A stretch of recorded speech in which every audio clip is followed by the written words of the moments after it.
Good evening and welcome to the Nighttime Heat.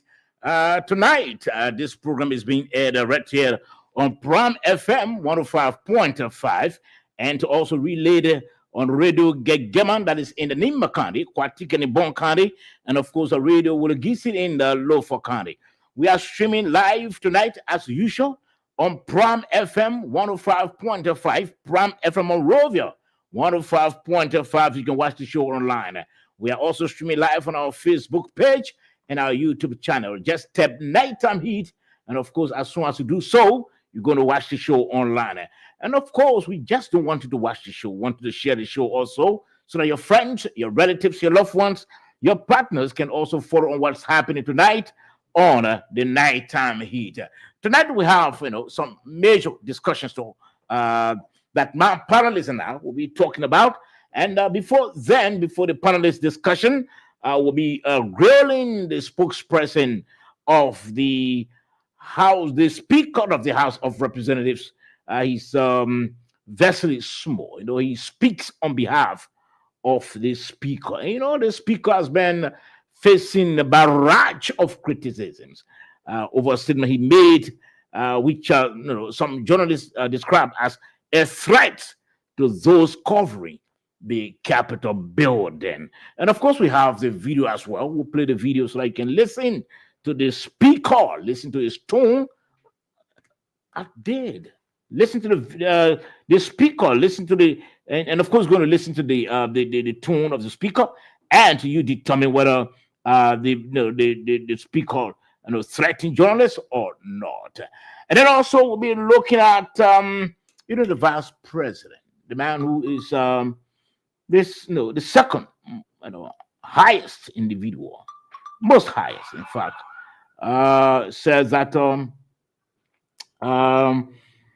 one weakness of the government is job creation. We'll be looking at that. No, I did, man. Job creation, we'll be looking at that. I sent you all those things a long time. Why should we listen? Job creation. I'm sorry, job creation, and of course we'll be looking at that as well. So what are the statement made by the vice president? It's something, an admission of failure on the part of this government or not? We'll be looking at that, because for the vice president himself to come up and say, well, we still find it difficult, but the issue of job creation is our weakness. We'll talk about that. And of course, who's undermining LRA, that's the Liberia Revenue Authority revenue collection exercise or effort. The local did it today, accused the justice minister of being responsible. But we spoke with the minister's SA before coming on air, and he said, well, that's totally untrue. So we're going to look at that today on the program, The Nighttime Heat. So let me take this break quickly, and then we'll be right back.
Well, welcome back to the program, The Nighttime Heat, and of course we're still waiting.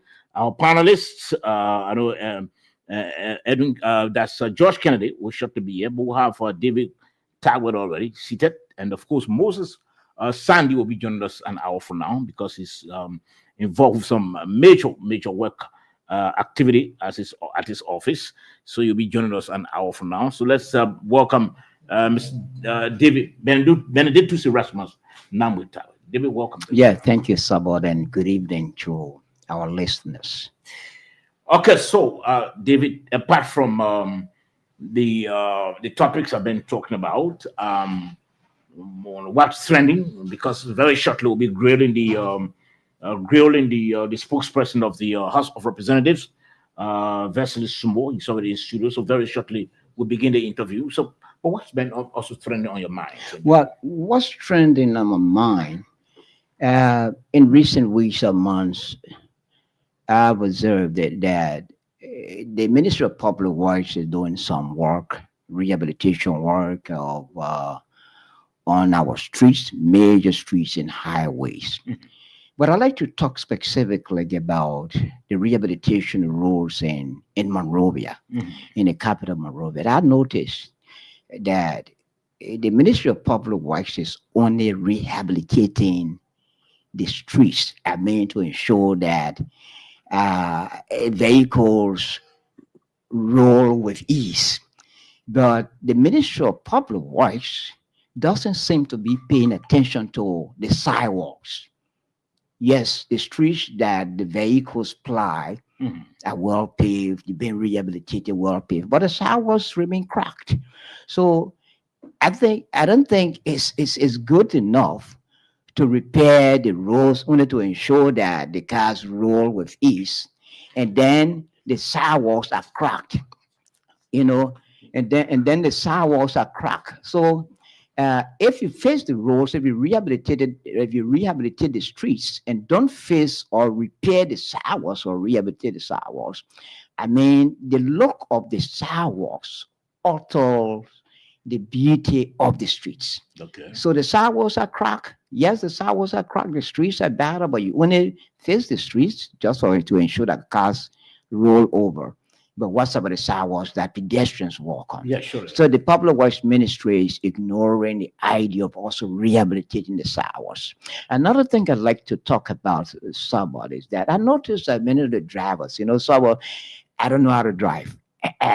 I can't even push a wheelbarrow, so that I'm now a driver. But common sense tells you. It's terrible on your part, man. But Sabbath, common sense tells you that, look, if you're a driver and you are approaching an intersection, most of the intersections have how they call it crosswalks. The driver sees people crossing or about to cross. They're still driving and then driving towards people who are attempting to cross. That suggests to me that most drivers in this country don't know what the how to call it, the crosswalks are for. They haven't understood why crosswalks are placed in the streets. And the keke drivers, I've noticed that perhaps not necessarily the keke drivers alone. Well, I've observed that many times of keke drivers. They take their kekes and park them in a curve, a street, in the curves or at an intersection, because you know that if you park in the curve, the car that's come to turn right or left will find it difficult to make that turn because there's a curve in the curve. Back in the curve. So I mean, these are my observations. I think the issue that has to do with the keke riders. I think it has it brought us on the proper traffic management of our people. Yes, of course. The traffic police and other people. I think they need to step up. In doing their jobs, because if they can or if they are unable to, it makes it difficult, for our people or for commercial drivers to ply the streets, especially if you visited the streets now, you see lots of keke, riders or occupying the various streets. Yeah. So if our people want the traffic police officers, if they can properly do what they're supposed to do, we'll continue to experience the sort of problems we're talking about, Yeah. where it's difficult for commercial drivers to make their way. But very shortly, you're listening to the Nighttime Heat, like I said. And of course, tonight we'll be trying to figure out, did what Speaker Rachel Coon tell the journalists at the Capitol building? Did they embody threats, or it was just simply a warning? We're going to talk about that tonight. And of course, to really understand and read the minds of the speaker, we sought to invite the spokesperson, the man who speaks on behalf of the speaker, who understands, in fact, I'm sure, who looks at some of the things that the speaker would say before, and we can put them out. So Wesley Smo is already in studio. Very shortly, we'll do the interview with him. And of course, also tonight, my panelists and I will be looking at the statement made by the Vice President of the Republic of Liberia, Jeremiah Coon. He said, well, job creation, it's one of this administration's major weaknesses. Is it an admission of failure on the part of the government? We'll be looking at that, because for the second man to be talking about weakness, especially when the government campaigned heavily, to provide jobs for our people, better their lives, and then he's saying that it's a weakness for the administration. Well, we're going to look at that tonight. So let's try to welcome the spokesperson of the speaker, Rachel Coon, Wesley Smo. Smo is already in studio with us. Let's try to speak of him quickly, and then he can make his way out. Well, Wesley, welcome to the program. Thank you, Sabo. Thank you to those listening. Let me greet Mr. Tagwe. It's been a while. Yeah.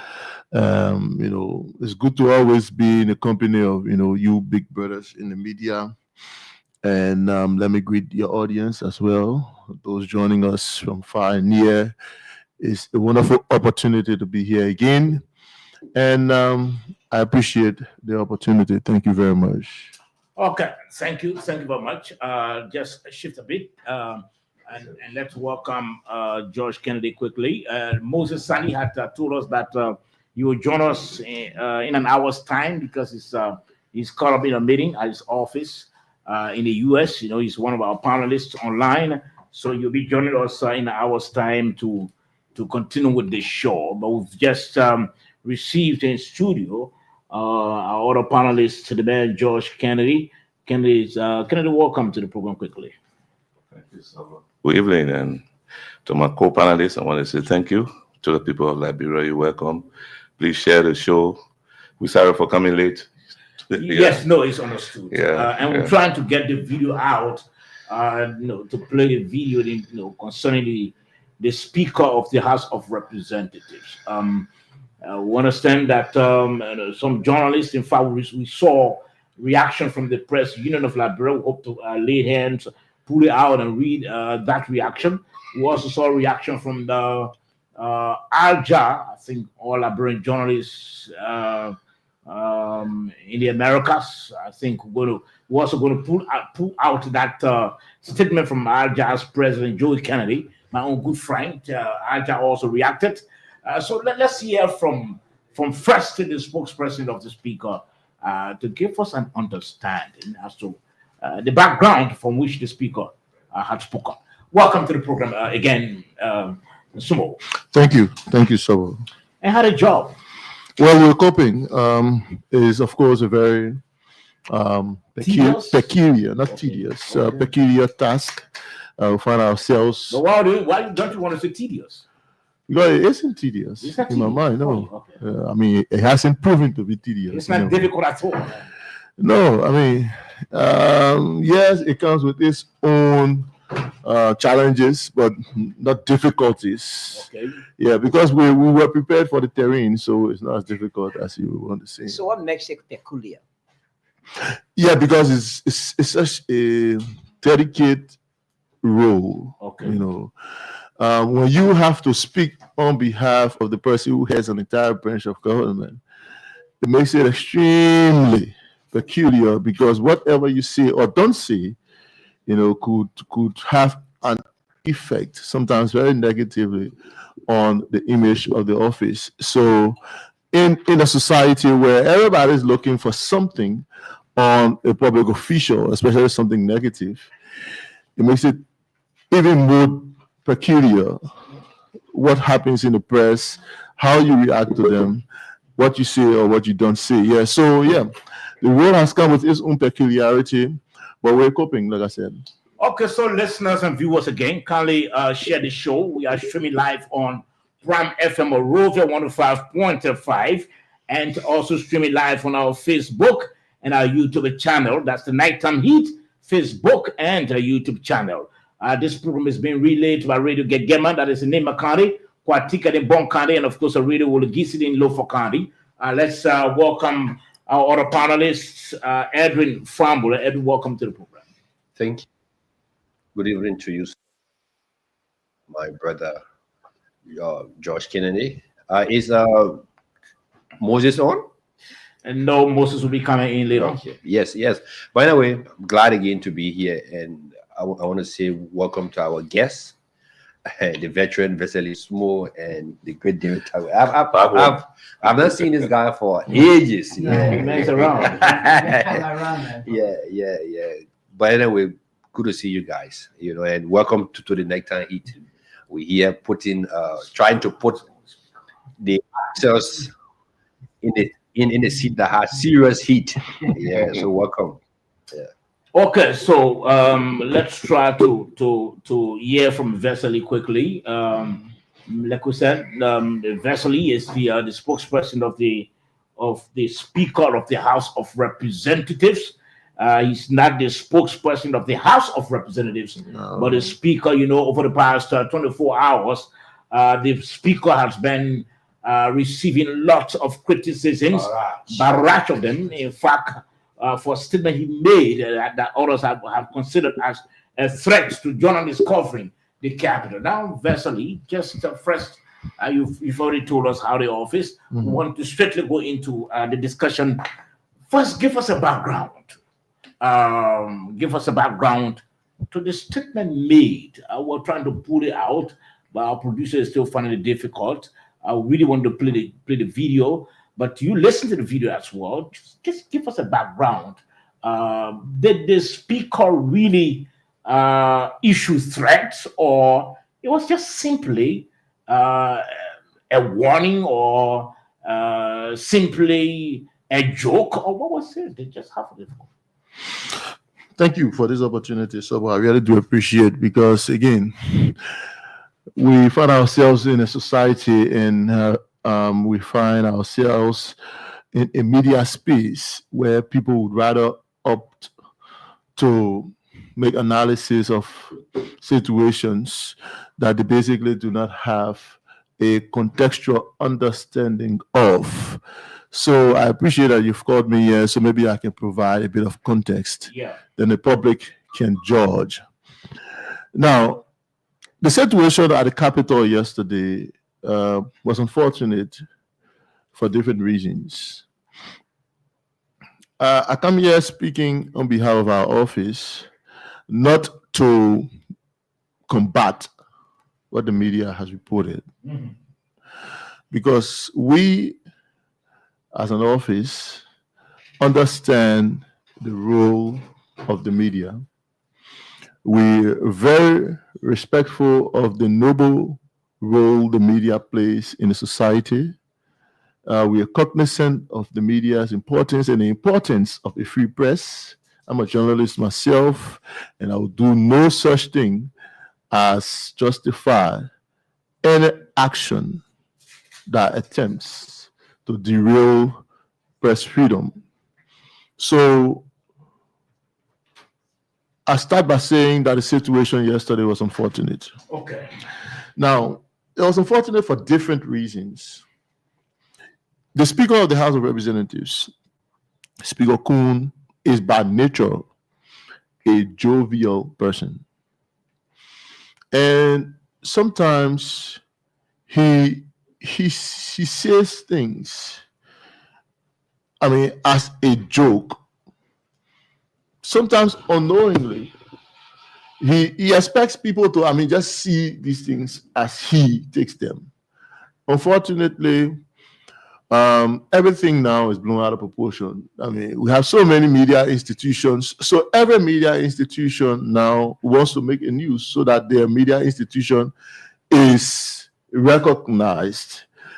So everybody's looking for something. So as a public official now, we find ourselves in a time where as a public official, you have to be even more careful with the utterances or your actions because anything makes the news now. So on yesterday, just to provide a bit of context so that the public gets to understand, the House of Representatives gathered for its regular sitting, its 12-day sitting of the third session of the 55th legislature. The House did not meet a quorum. Now, this is how it happens usually. In times past, especially under former Speaker Buford Chambers, the House would assemble, meet a quorum, adopt the day's agenda before the media is allowed in the chamber. Sure.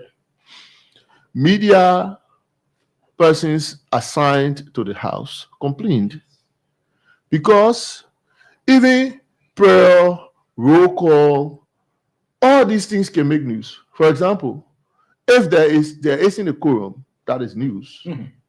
So even if the person who offers prayers, the chaplain, says something that attracts public attention, that's news, right? Sure. So all these things can make up news. So the press assigned at the Capitol have demanded that as soon as the chamber is opened and lawmakers are seated, even before they start to read the agenda for the day, let the media be present. There are things there to cover. Well, it fell on deaf ears in times past. When Speaker Kuhn came, he said, as soon as we enter the chamber, let the journalists come. We're not hiding anything. The journalists can come. They want to do their recordings. That's fine, right? So that is the new practice. When the chamber is open, as soon as lawmakers enter and are in their seats, while they're still having informal conversations, they can allow the media to enter. Now, on yesterday, the Speaker, who in recent times have ensured that the House begins its sitting for the day at 10 o'clock prompt, was in session. And there weren't enough members of the House to meet a quorum. Somebody says, oh yeah, but that is news. Nobody at the Capitol reported that there were not enough persons to meet a quorum at the time of the start of the day sitting. Because for them, that wasn't the news they wanted. But that's a conversation for another day. So having not met a quorum, in accordance with their rules, the Speaker asked the Sergeant at Arms to go and request the presence of absent members. That's in line with the law, right? So the Sergeant at Arms went out to request the presence. And somebody will ask, well, why weren't the people there? Well, understandably so. Right now, there are different hearings going on. In fact, there's an audit of the legislature ongoing. Okay. So members of the Public Accounts Committee are actively involved with the audit. Then there's budget hearing. There are budget hearings ongoing. So members of the Committee on Ways, Means, and Finance are also actively involved with the budget hearings. So we're talking more than 25 or so lawmakers who are actively involved with other activities. Hence, it will limit their participation in plenary. Understandably so. So, because they could not meet a quorum at a given time, the Speaker requested their presence. The Sergeant at Arms went out. In that period, lawmakers are sitting in the plenary and having informal conversations. Ask the journalists that were present. Representative, I'm calling names, Representative Marvin Cool, who was cracking jokes aloud, noticed that journalists were present while he was cracking jokes with his colleagues. And then he alarmed. He said, what we're doing here is off record. You know, the conversation we're having here, session, and that's not we're talking about ourselves. It's not for official. That was Marvin Cole. Yes. Okay. When he alarmed, that's when it triggered the speaker's reaction, because he was basically telling the speaker to tell the journalist present that they were having informal conversation and it was off record. I mean, that is allowed or acceptable anywhere.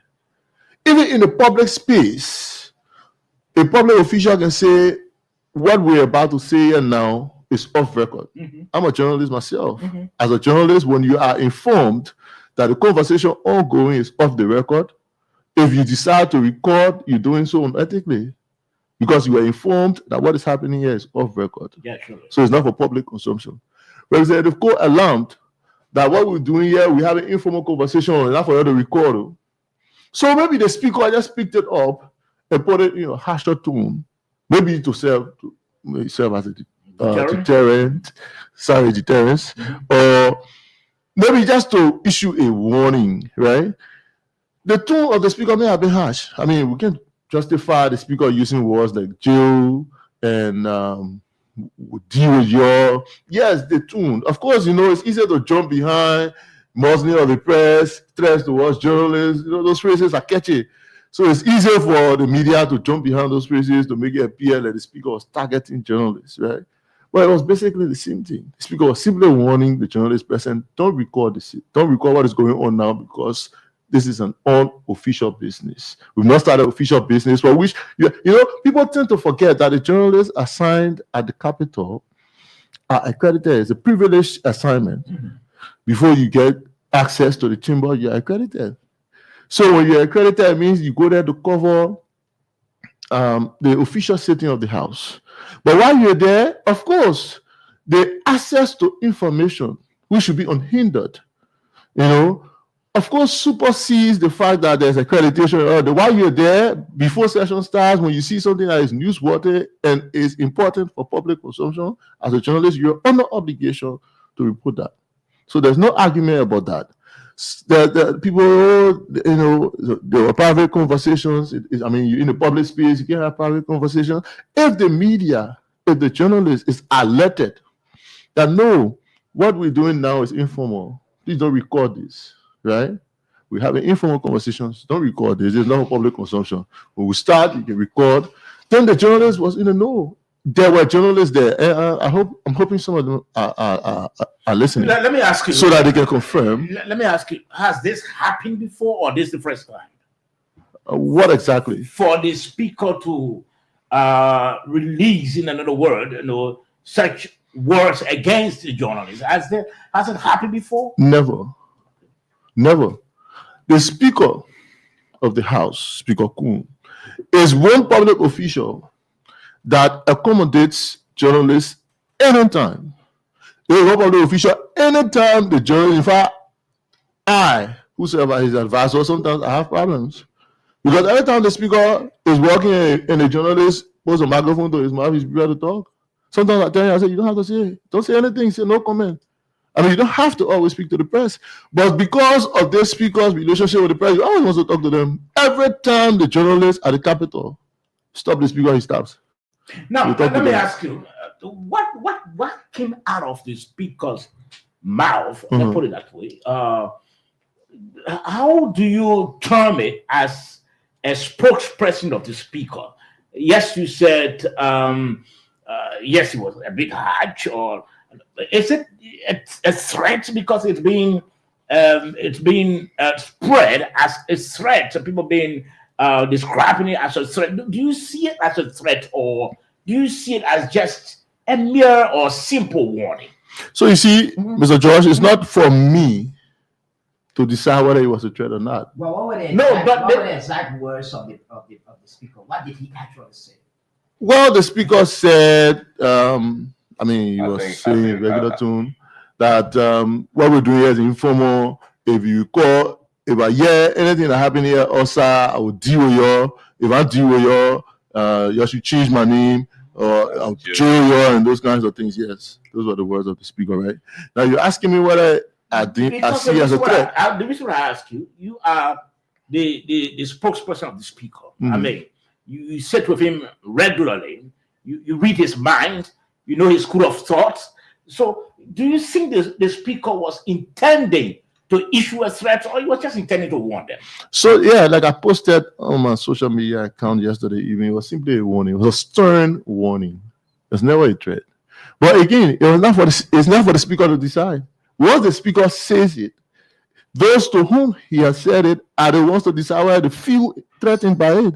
So if the media, if the journalists who were in the sitting on yesterday felt threatened by it, they're right to report that they were threatened by the speaker. So if you were in their shoes, of the reporters covering the speaker's office or covering the legislature, or the House of Representatives in particular, how would you have felt when the speaker said, if you publish or broadcast this because it's unofficial, I will do this was especially that you will be jailed? How will you interpret it? He said, not that. Is that not a threat? So you see, this is where. What would be your interpretation of that? I'll give you a direct answer after I say this, right? And this is where my disappointment is. Okay. Because after that was said, everybody in the chamber, lawmakers, journalists, all burst into laughter. You know, they all laughed. Hey, well, speaker, we're not recording anything, you know, don't mind. The speaker said, yeah, don't mind. I know them because they go to take people in there and carry us out, right? Everybody laughed about it, including journalists themselves. That is where the speaker is most disheartened. To see that the very people with whom he was basically cracking a joke, right? You know, or basically just having a regular conversation or just issuing them a regular warning, took it out of context. The speaker had that interaction with the press. I mean, the session ended. They did not engage the speaker. I mean, if they felt threatened, usually, as much as they want to make news, look, you see, as a journalist, don't put yourself in a position where you create a distrust between the newsmaker and you. What the journalists at the House did yesterday, without attempting to single out any of them, has clearly created a degree of distrust between themselves and members of the House. How? Now, members of the House will be more skeptical. They say, no, well, we can't trust the journalists, because even if we tell them not to record, they will still record. Even if we're having conversations. Now, the lawmakers were a little bit free with journalists. You know, like I said, while having informal conversations, they saw journalists and they were there, they were talking, right? That is the kind of ambience as a media person you want with your newsmakers, because then you're able to get to them and get information out of them. As it is, a lawmaker at the Capitol will be very skeptical to want to have a conversation with a journalist, even if it's off record, because you're not too sure whether you'll be recorded or not. That is not the kind of impression as a media person you want to leave on the newsmaker, because they go there, that's their assignment, to go there every day, whether it's sitting there or not. They want to interact with these people, they want information. They can only get information by their relationship with these people. What that person or those persons who did the recording, even while they were being warned for news purpose, did on yesterday was to create this degree of distrust or mistrust between they and lawmakers, and it will even make their work harder. I'm a journalist myself, I know what I'm saying. Yeah, okay, so maybe before someone comes in, you know, fast come through joke, we often say in Liberia, fast come through joke. And considering the prominence of the Speaker of the House of Representatives, he's the Speaker of the House of Representatives, an authority in government, telling journalists that if you do that, you'll be arrested or you'll be jailed. You call that a joke? It's a cause. Eventually, you call that a joke? You have admitted that the speaker said it, that if you recall, it may not be exact words, if you recall this unofficial conversation published or broadcasted, to be jailed. He must have been cracking a joke. But looking at his position and prominence, the journalists did not take it for a joke. Again, you considering it. No, so you see, like I said earlier, it is not for me to decide whether it was a joke or a threat. it was for those to whom the statement was issued, right? They saw it as a threat. And I'll be honest with you. So how would you have seen it if you were in the shoes of the reporters? If I were in their shoes, If you were a reporter covering the speaker and he made such a statement, I probably would have seen it the same consider way. that as a threat? No, I probably would have seen it the same way. But given the context, you see, it's good I worked for Prime FM before. On one of our bars, we have it say, you should know the impact of the news on the lives of the people to whom you're reporting the news. Look, when you report a story, that story has an impact. Giving a blind eye to the impact that is the story will have, simply because you want to break the news, could be detrimental to your work as a media person. No? So, in an attempt to instill fear. in an attempt to make it appear like the speaker is anti-democratic or is against press freedom, is against the free work of journalists at the Capitol, you present a recording to the public where the speaker is threatening journalists, right? Well, you've broken the news because it's big news. Because those who know Richard Kuhn do not know him to be somebody who will muzzle the press. So you broke the news. It's all over. Everybody's reacting to it. I just saw the reaction for the press union as well. So everybody's reacting to it. They're seeing it at that. But you were the same journalists who were there, and in the end, it was all laughed about.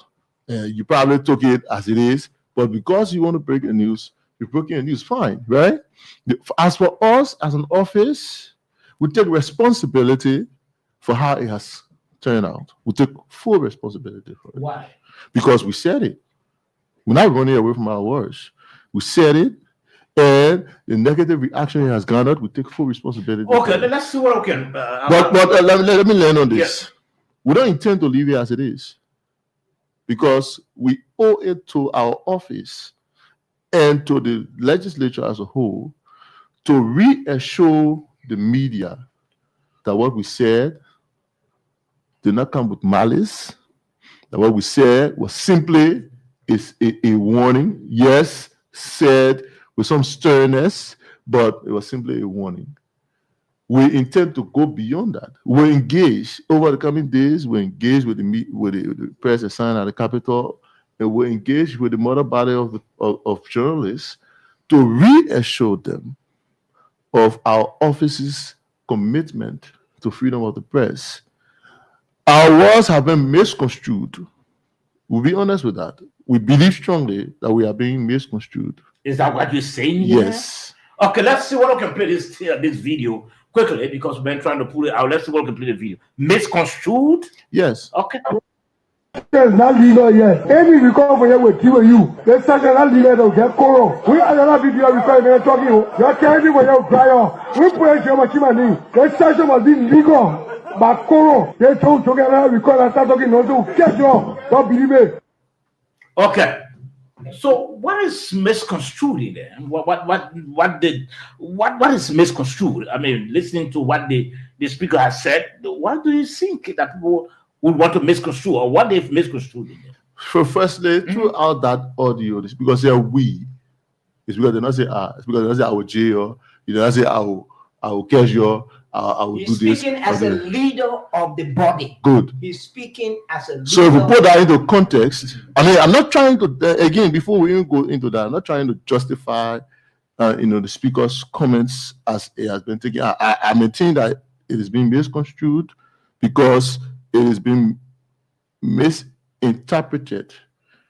What we meant in our words is being clearly misinterpreted. You meant it as a joke. That's what I'm saying. Okay. But it is being misinterpreted as a threat or an attempt to muzzle the press. Well, we understand that.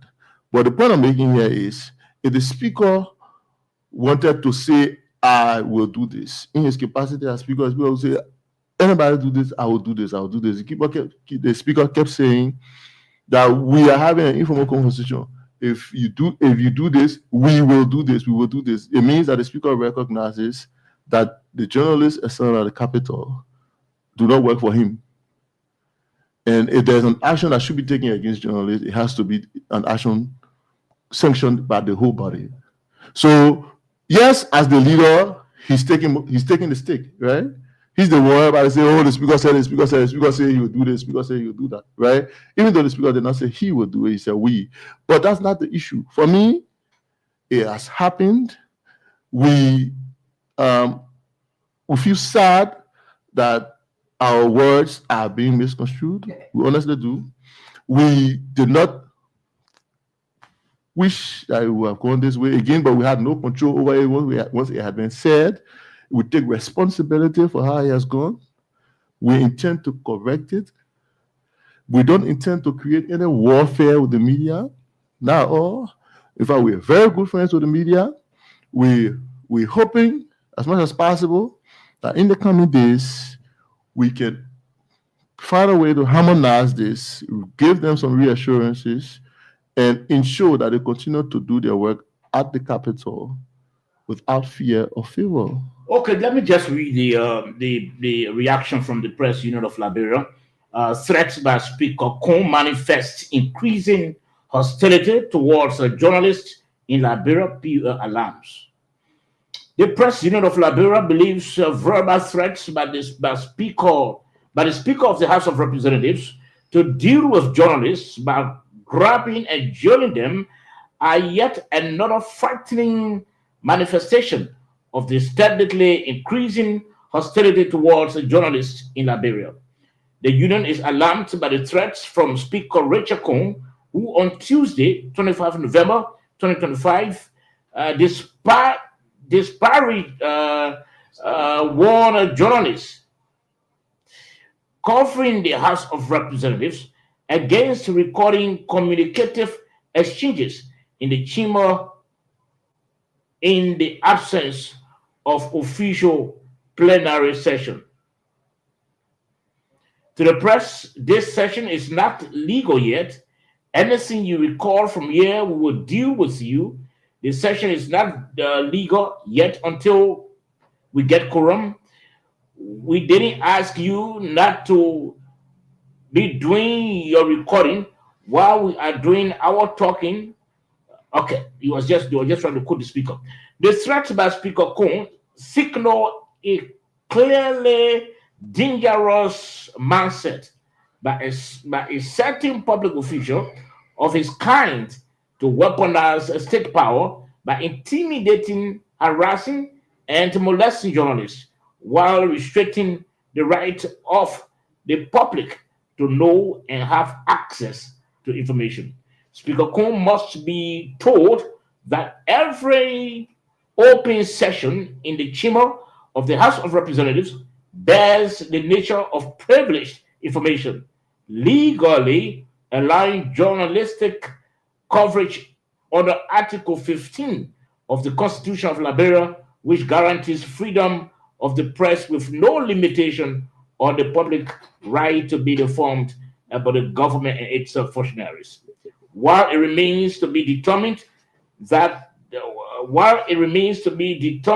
what motivated the speaker's threat, it is clear that certain public officials remain tied to employing older authoritarian tactics in their attempt to return Liberia to the dark old days of silencing the press to enhance the culture of secrecy and unaccountability. Is it what the speaker was trying to do? Silence the press? Is that what he said to them is outburst? Is it an intention to silence them and return the country to the old, to the dark days? Is that what has been alleged by the press union?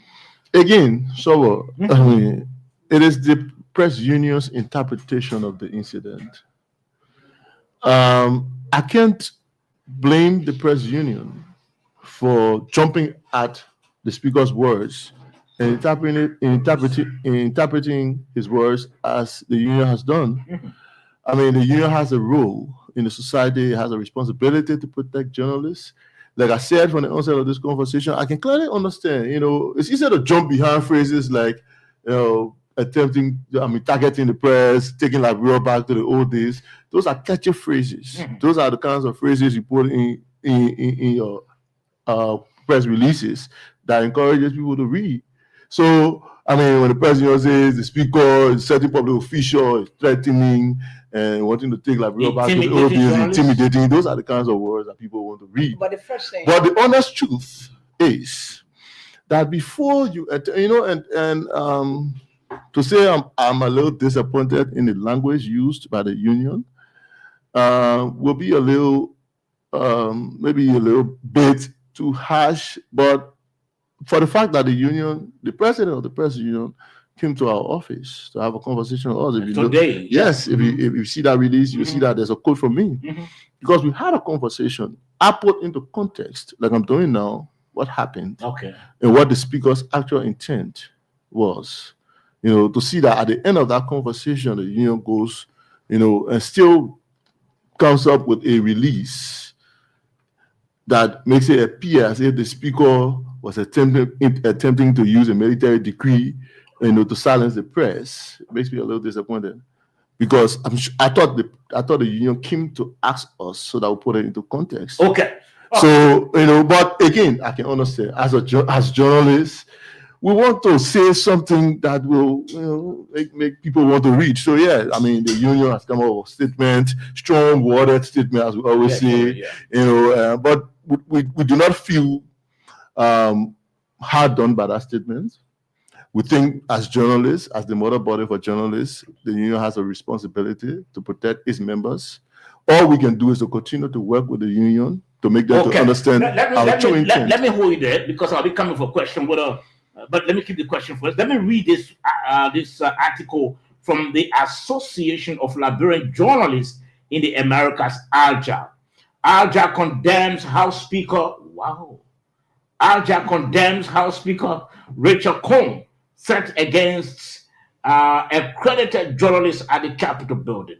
The Association of Liberian Journalists in the Americas, ALJA for short, has condemned in the strongest possible terms threats issued by Liberia's Speaker of the House of Representatives, Rachel Cohn, against the journalists assigned at the Capitol building in Monrovia. In a statement, ALJA President Joe Kennedy described Speaker Cohn's comments, specifically the threat to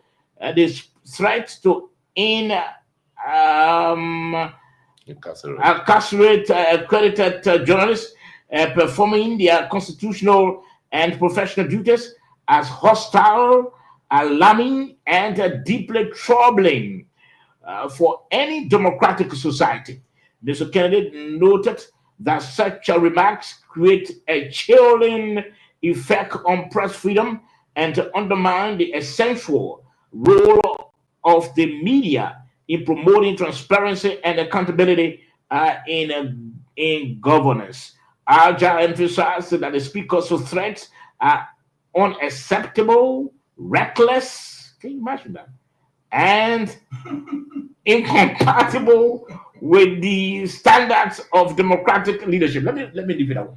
Now, with what is coming out of the journalist bodies, international and national as well, Vesely, do you think the speaker he needs to apologize for what he said, whether it was a joke or not?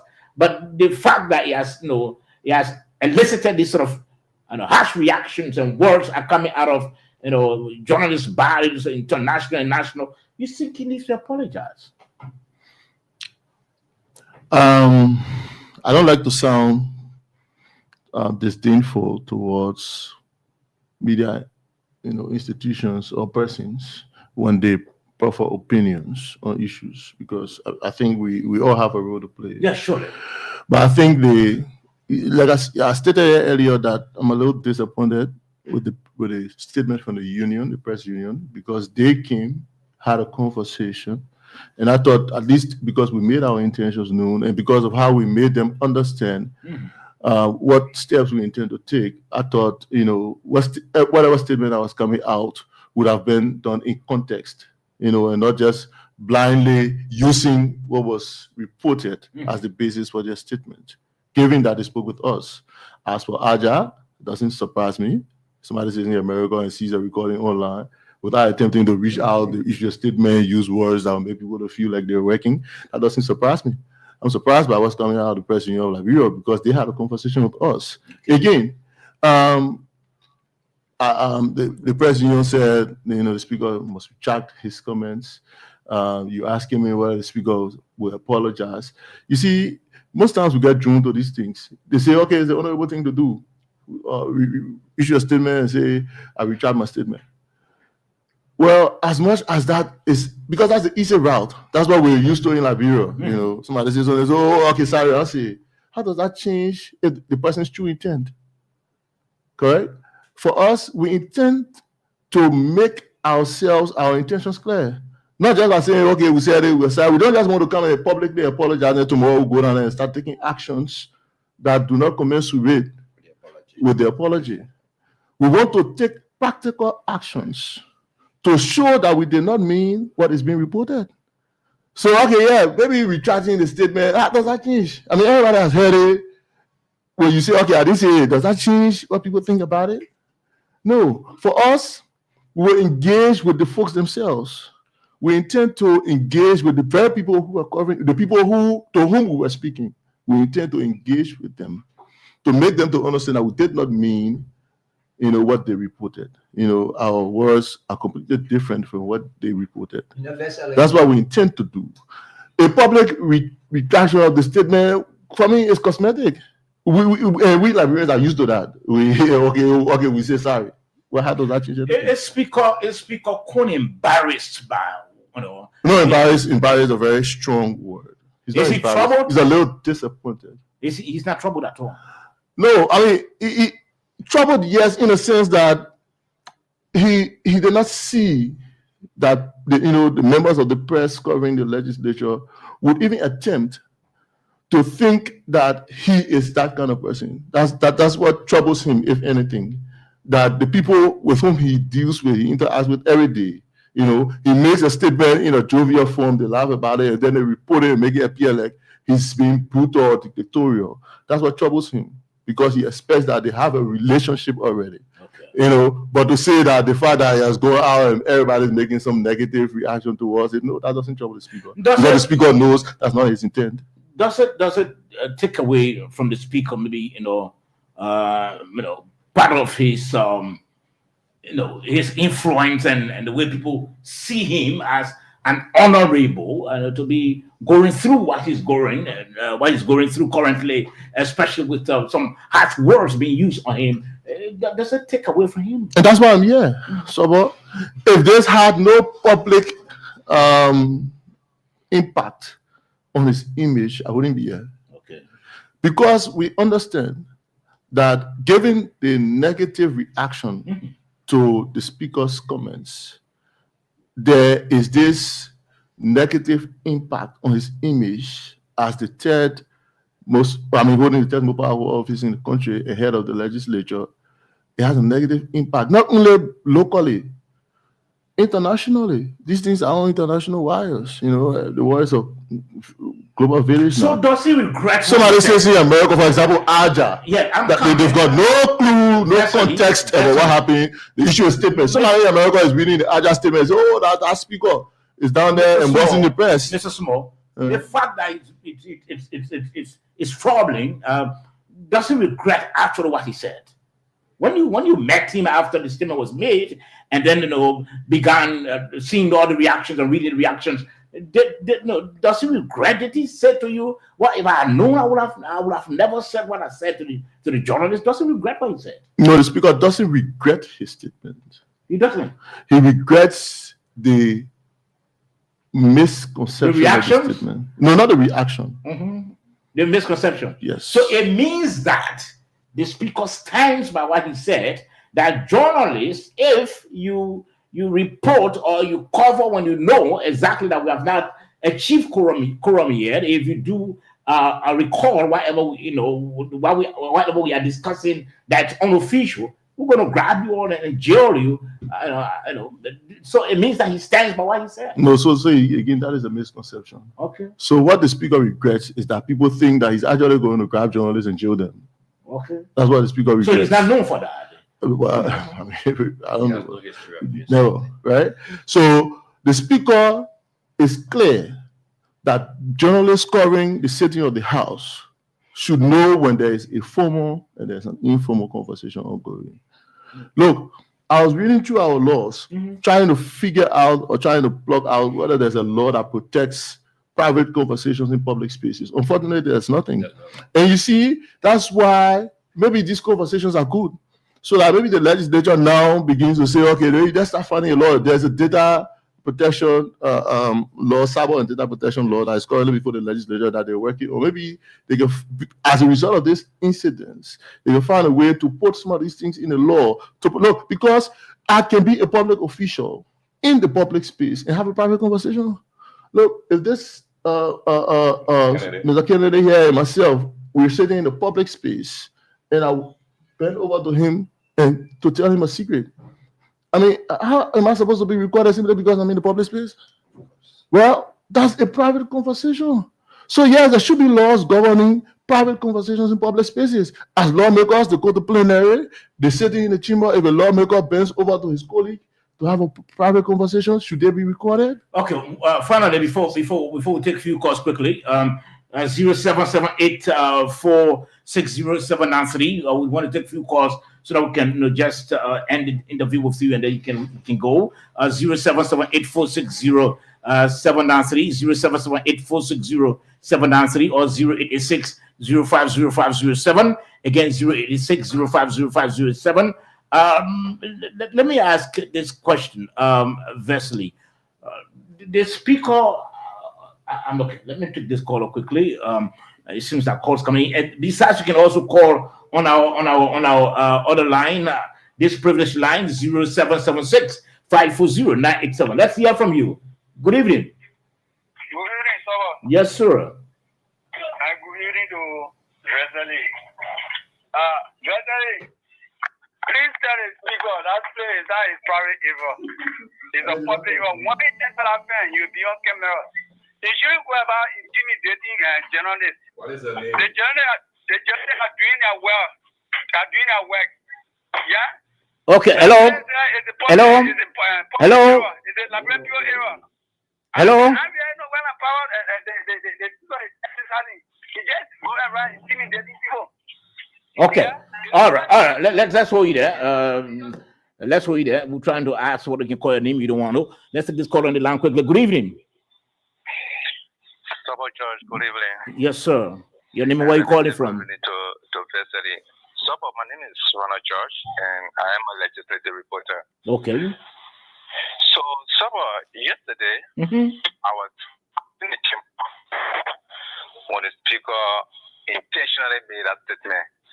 I'm very clear with it about the speaker being intentional about his comment, because if you saw the body expression of the speaker, it tells you exactly that he was intentional. Now, Vesely tried to play some public relation role. I know he has a responsibility to protect his boss, but there are things that Vesely said that I think that weren't true. I have been reported from the House of Representatives since the 50th chair. I mean, during the days of now Senator Emmanuel Nukwe to former Speaker Buford Chambers. Before session starts, journalists enter that chamber. But of recent, since Speaker Kun took over, they will have to, if he has devotion, after devotion, before journalists are allowed in the chamber, something which has not been like that before. It was that. And more to that, Vesely was not around when the speaker made that statement. Vesely was not in the chamber. So it's so sad. But again, he has a responsibility as a public relations officer for the office of the speaker to say what he said tonight. Condemning even the statement from Aja and the President of the Bureau. But one thing I can tell you tonight, Sober, is that the speaker was very intentional. Okay. The speaker wasn't joking. Okay. All right. Thank you. Thank you very much. Thank you for your participation. Let's take another call on the line quickly. 0778 460 793. Good evening. Evening, Mr. John. Yes, sir.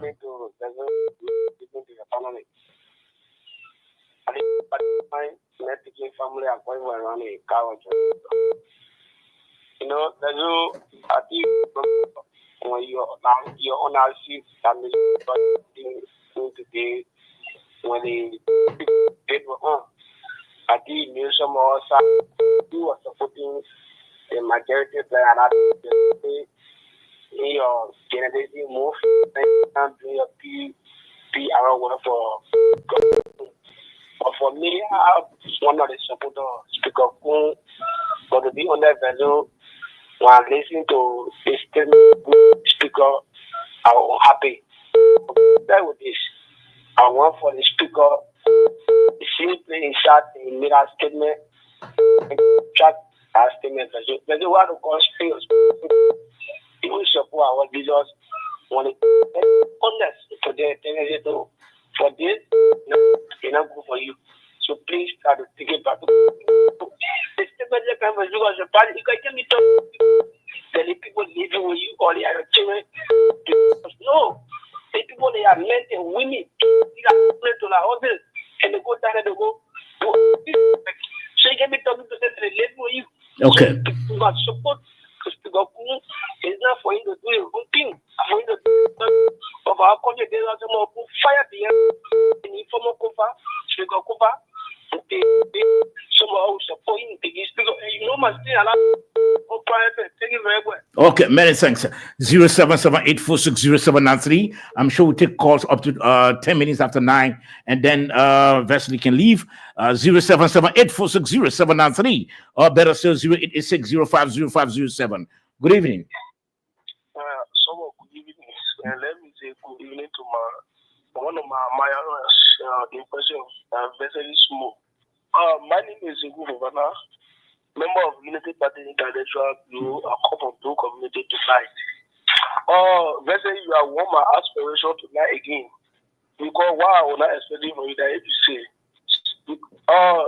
having said that you said that you now defend your boss. You on the side of me. For me, that I would tell you that you on the side of the except somebody will call the radio because they control the political charge. But I believe that Speaker Kun will now sue you about that because the man is media friendly. Everybody can tell so that. But you know, if someone is jovial, but in a blue here today, anything you say, they will take out of context. They may take it, they be playing with it. Also, Speaker Kun, trust me, you apologize, and that will make the people that you apologize because it's people leader. He understand the thing. Now the man friend with media, how the man will go and keep the media. Speaker Kun now looking at the town government and say, weaponize the media. No, media is our police. Media is the government priority. Okay. Media will speak a good apology. So for me, basically, thank you for what you do for Liberia people because now for Liberia people, thank you very much. I hope you will continue doing this.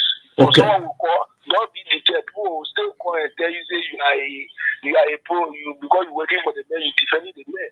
So for me, you spoke like a leader. Okay. Now you're supposed to speak. But now, thank you very much. Thank you for putting the Okay, many thanks also. 0778460793, or better still 0886050507. Again, 0886050507 or 0778460793. While we still with a few calls, we will have you up to 10 minutes after 9. And let me ask you, Wesley, were you listened to one of your colleagues? You said you were not in section if I want to speak when your boss made a statement. You know, I chose not to interrupt him because you said I shouldn't. Okay, just hold on. I'm sure you'll respond to that before you go. Let me take this call up quickly. Yes, good evening, sir. Good evening. Yes, sir. Good evening. Let's hear from you. Yeah, you are talking with Kim Wajetuba, and I'm joining from Division number 15. Okay. To be precise, in public. Okay. Go ahead quickly. Yeah, so you getting me clear? Yes, we are getting you. Go ahead. Yeah, so let me be very You've gone off. I don't know what happened to you. You can call back 0778460793. Yes, Wesley, you can respond. Yeah. So, Were you in session or not? I don't want you to drag the the response? Yes or no? It sounds funny to me. So you're in session? But so what? But you know, a reporter who was in session and confronted the session. No, you see. Mhm. So We wanted to be very honest here tonight and not disingenuous to the listeners and viewers. no, I mean, why would I want to say something that is untrue? I have no reason to lie to anybody, Okay. right? So firstly, there was no sitting at the time. So a few journalists who were there because the session had not started were present. Was I sitting in the chamber at the time? No. Okay. I was standing at the door because I have a responsibility to ensure that some of the workers who were under my media department in the speaker's office are allowed entry into the chamber. Okay. So usually I would stay and ensure that the camera guys are inside before I would go. But I knew that the session had not started. But then there was a journalist who walked out of the sitting and said, "Oh, your man, I say something inside there again, no more than that." So I entered. But then people were joking, laughing, and I came out. Luckily for me, one of my camera guys were already inside and had captured what happened. So he explained to me. Then he showed me a recording of what happened. So I got the context. And I engaged some of the very journalists. Some of them, I engaged some of them. Don't matter, nothing happened, right? So look, if my disappointment, I'm sure it's the speaker's disappointment as well. If they had an issue, which was basically like they felt threatened by the speaker's comments, they could raise it with him through you. Exactly. Or say, "Oh my man, when the speaker made some comments that I will not do." In fact, the president of Legis Pool was inside. Did you see the statement from Legis Pool? Did it sound as straight, as harsh, or did they carry the same words as that of the president or as agile? No. These were the people who were directly impacted or affected. Just 3 minutes. They issued a statement. I just want to learn on this. They issued a statement that said, I'm hoping we can put it out. Like you read the agile statement, like you read the PEL statement. Maybe you should read the legislative statement. These were the people themselves speaking. Their leadership. The president was there. There's a leadership of the people who quote unquote felt threatened speaking. They did not sound as the PEL is sounding. They were the people who were present. The point I'm making here is people listening to the recording without contextualizing it and started making reactions to them. I understand that. But if we want to be sincere about whether the journalists who were present felt threatened, as is being reported, then we should hear from the journalists themselves. So let's read the statement from Legis Pool. And let's see how did it sound. What did they say? Did they sound like they felt threatened? No. So who's feeling threatened? Yeah, people who saw or who listened to the recording on social media. The people who should feel threatened the most did not say that they felt threatened by it. The people who are feeling threatened now are people who simply heard the recording and are making reactions to them. I get that. That's what I'm saying. We did not come here to make it appear like, we were all right in what we said. I said the speaker sounded extremely harsh in his tone. Maybe on another day, the speaker would have sounded maybe softer, but the warning would still have meant, look, Saba, the speaker is still very intentional about ensuring that journalists at the Capitol do not record informal conversations between lawmakers. Okay, Vasily, very shortly we'll take leave of you, but let me just welcome Moses Sandy quickly, one of our panelists. Moses, welcome. Let me take this caller. Quickly, let me take this caller while I'm trying to welcome. Moses, welcome to the program. Thank you, Saba. I apologize for being late. Okay. And I want to say hi to my brother, Mr. Kennedy, and our colleague, the public relations officer in the office of the speaker, Mr. Vasily. It's a pleasure to have you. And okay, Moses, just 1 minute. Let me take this caller. Sure. Moses, let me take this caller quickly. Sure. Yes, let's hear from you quickly. Let's hear from you.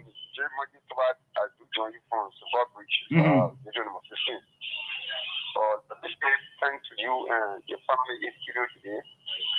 You see, someone made a statement that maybe the speaker, at that time the speaker, the place where they are making sure that somehow the way that is able to add a law that private conversation should not be recorded by journalists. That play has been free from the time in the mirror of the person. The speaker was there, he left free because speaker all could stay there. So that's why when you enter that place, it's a public area and that place belongs to the Liberian people. When you get in office, as soon as you are elected, that place belongs to the Liberian people. Even when you have free chance, you dress well, you can your time, you go there to listen to other conversation at the legislative chamber. It can happen there. Okay. So when you go there, you want to get anything, you got to be very much careful, especially when you are a leader. And so there is a speaker who said he was a regime speaker at the time. He will make such a remark. Is this the first time that he has seen recording people publicly? 3 times ago, people just they said people make conversation on phone that now where are you? We are going to us. So for that reason, they took it as an issue and they said people were the one who brought down the capital building today become issue in this country. Then here's the same man again who all start in that capital building and made all kinds of traffic remarks at the time. Today they are dragging one set of people. Is this the same man who coming all the way to threaten the journalists? Okay. All right. You know about the journalists that are recording people secretly. He played his stool and he made a statement. Is that a secret area? Okay. All right. Moving at the horse, there is journalists moving by you because journalists are looking for information. So any statement you put out is not a secret statement. Okay. Thank you. Thank you. You made your point already. Many thanks. Many thanks. Moses, you can come in quickly. We have just a few minutes to allow Wesley to go. Moses. Yeah, quickly. I just want to say this to my brother Wesley. Look, Wesley, you have a very difficult job to do. What you came to talk about tonight is indefensible. The speaker embarrassed Liberia. Like the callers have said, the chamber of the House of Representatives belongs to the people of Liberia. When a group of lawmakers assemble in there, except they ask for what they call off the record, everything that happens in that chamber is news. All of you guys sitting over there are journalists. To hear a speaker coming across as a dictator, telling journalists, threatening to throw journalists into prison, to jail them, because they tape what he considered to be off the record, is very unfortunate. Mr. Wesley, that is indefensible. That is a violation of the press freedom, which is guaranteed under the 1986 Constitution of the Republic of Liberia. Look at how primitive your speaker came across. The man was talking like he's down Newtown, talking like a ghetto boy, screaming at the top of his voice. That was unrepresentative of a leader. Do you know what it means to be a speaker? The third most powerful person in the country? Talking to a journalist? I have to say that he was talking to his children? That was very unfortunate. And my brother, that is indefensible. That is not what Liberian voted for the UP for. Thank you. Okay, thank you, Moses. I'm sure Reverend Chris Toll is okay gone off, but let's get the parting comment and responses of I'm sure he may likely respond to other people. Let's get his response and his parting comment so that we allow him to go. I had a question, but I'm sure we'll VAT here another time. I wanted to know what has changed under the leadership of Speaker Coon since he took the matter of authority. We need to know that, and also I want to know basically what are the rifts in at the capital as the division that's created as a result of the fracas, whether that has already been resolved. But we'll call you here another time. I'm sure anytime next week to look into the speaker's profile, his achievements, and all of that, because he's been making some major inroads that we need to talk about. Let's just get your party coming first. How many minutes do I have, sir? Just 2 minutes. Okay, I'll use 1 minute 50 seconds to respond to Moses. To respond to him.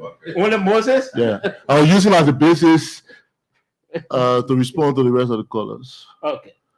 So, well, I get it. You see, gentlemen, I find it extremely difficult. You know,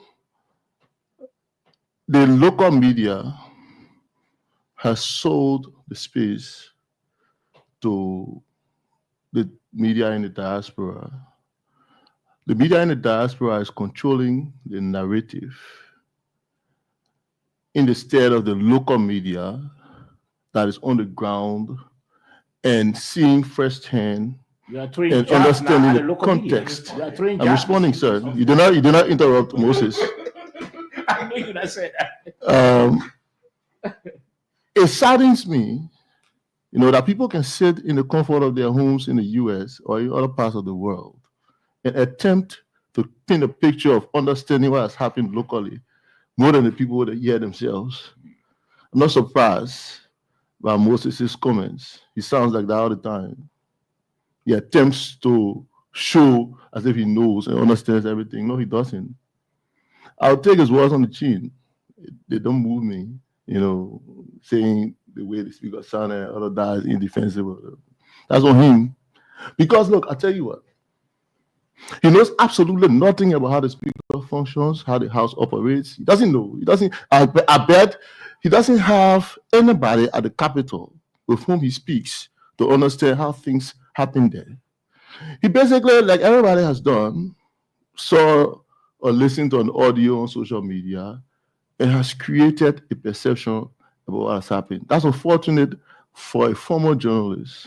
I call him a former journalist because even if he were still a journalist, he would have done the most honorable thing of digging further to understand the context of what happened. No, let me just, I haven't concluded my 2 minutes. Yeah, 1 minute, 1 minute. Let me just take the call. No, let me conclude my 2 minutes. I have to leave. The president, that's your president. You got I have to respect that. You got to respect them there, or else you'll be suspended tomorrow. No, I have to respect that. Mr. President, let's hear from you, Mr. President. How you doing? I'm doing well, and I'm so sorry because we had another schedule. I mean, you've been calling. Yeah, surely. And I respond to the call, so we apologize. I've been seeing all of your messages and invitations. Okay. But because we are undertaking some work that demands, some of our immediate and most high priority attention. But yeah, we are aware that yes, you are doing an incredible job.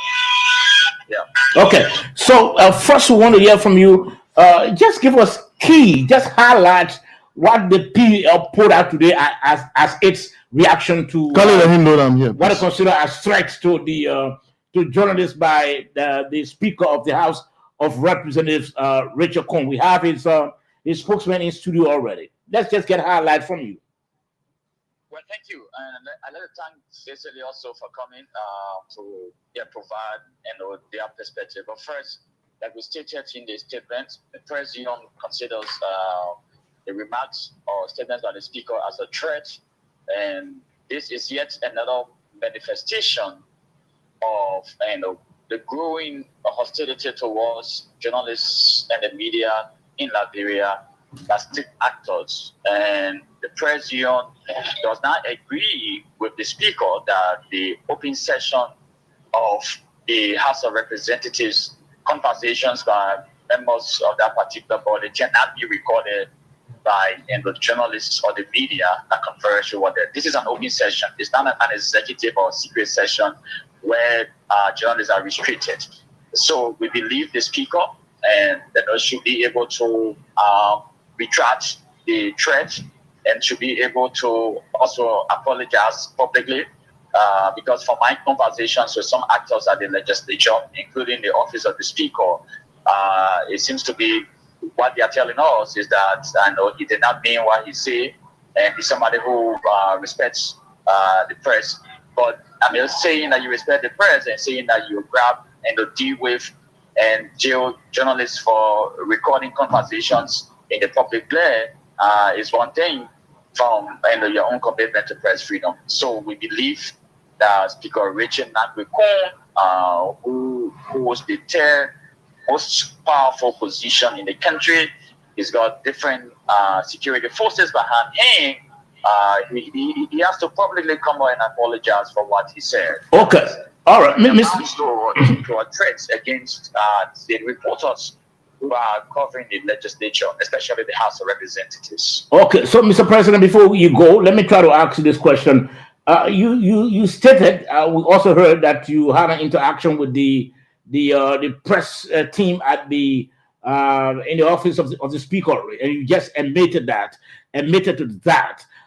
Don't you think, Mr. President, having heard from the press team in the office of the speaker, don't you think your statement would have been more softer than what you put up today, accusing the speaker of trying to intimidate and using sort of harsher words on the speaker? Don't you think you went off mark?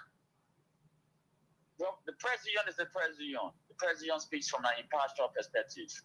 It's good that you mentioned, and obviously, our colleagues who are in the legislature, especially as representatives and as staffers, and they know the position of the union.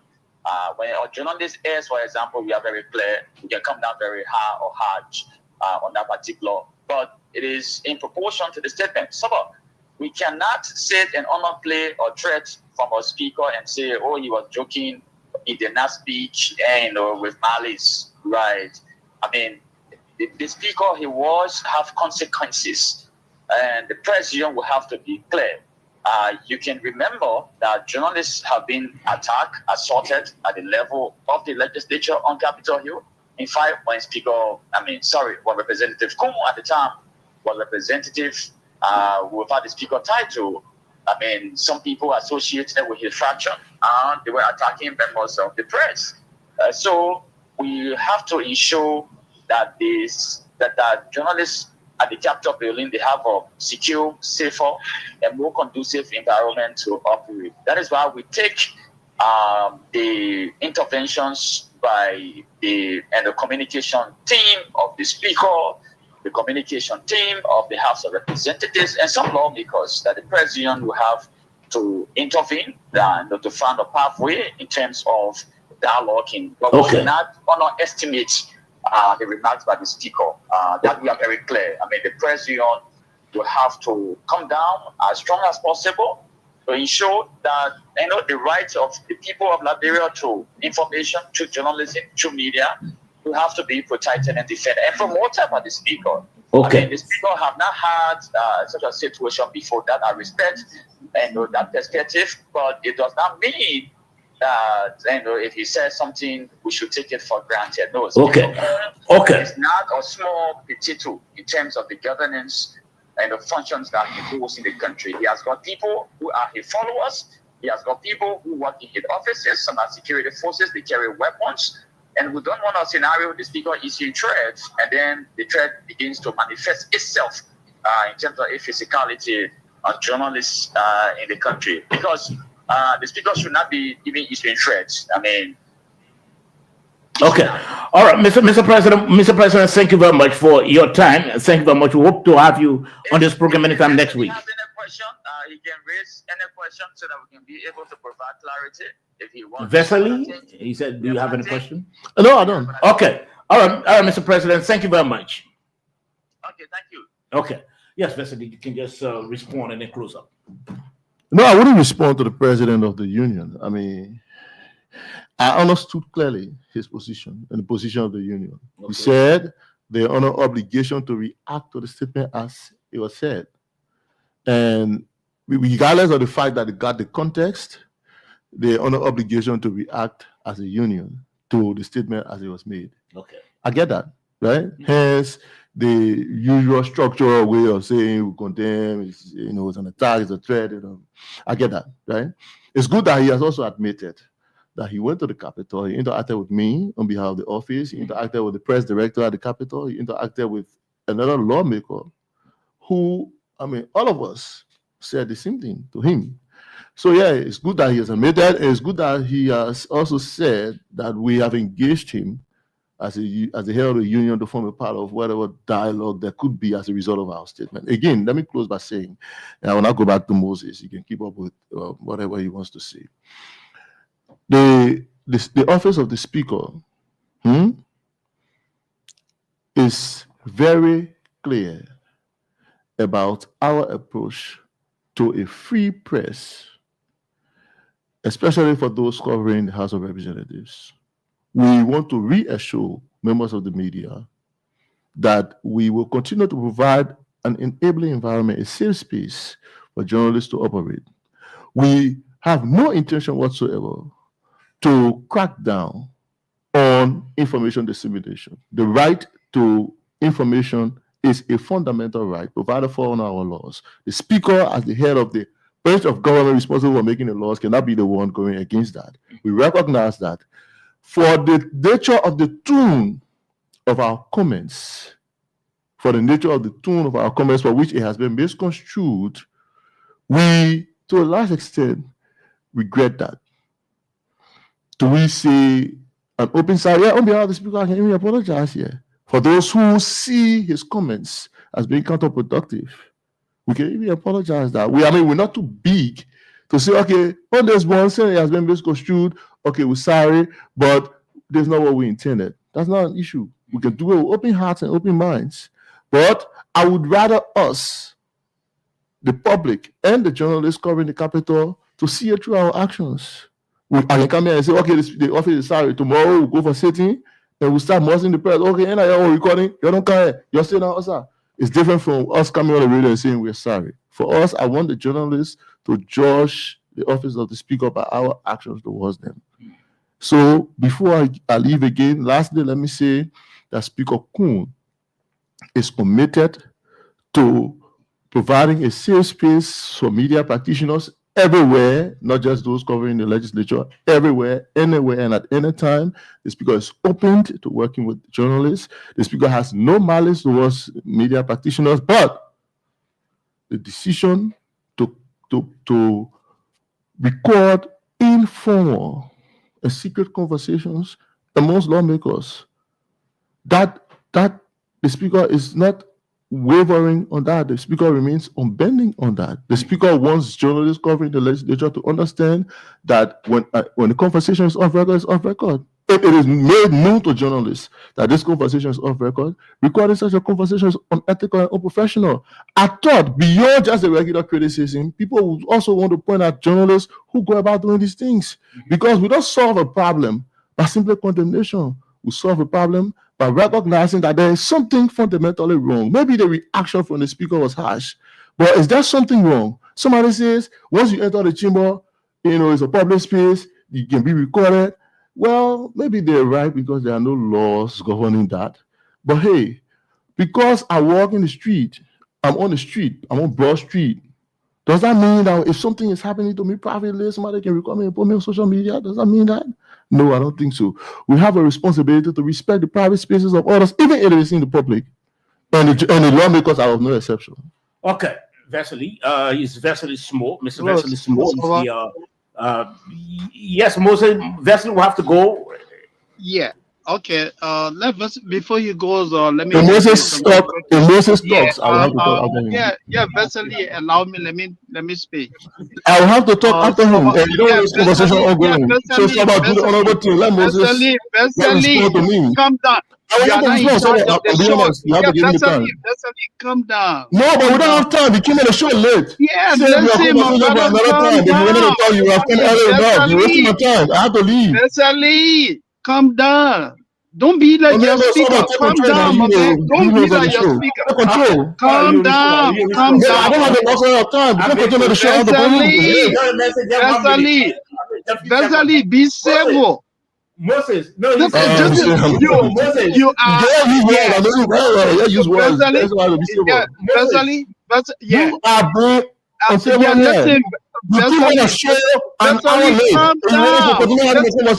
out of time. If you talk, I will have to respond. I'm saying so much, you cut you off.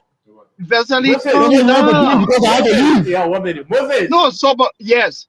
Moses, Let's respect Yes, our guests. Let's respect our yeah, guests.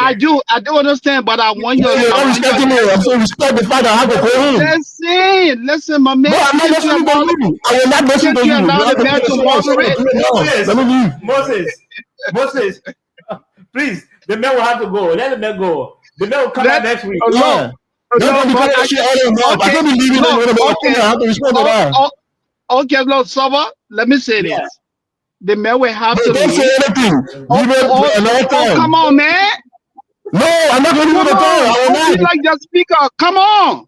No, I wouldn't give you the time, please. Moses, No, don't Keep do your comments that. for another time.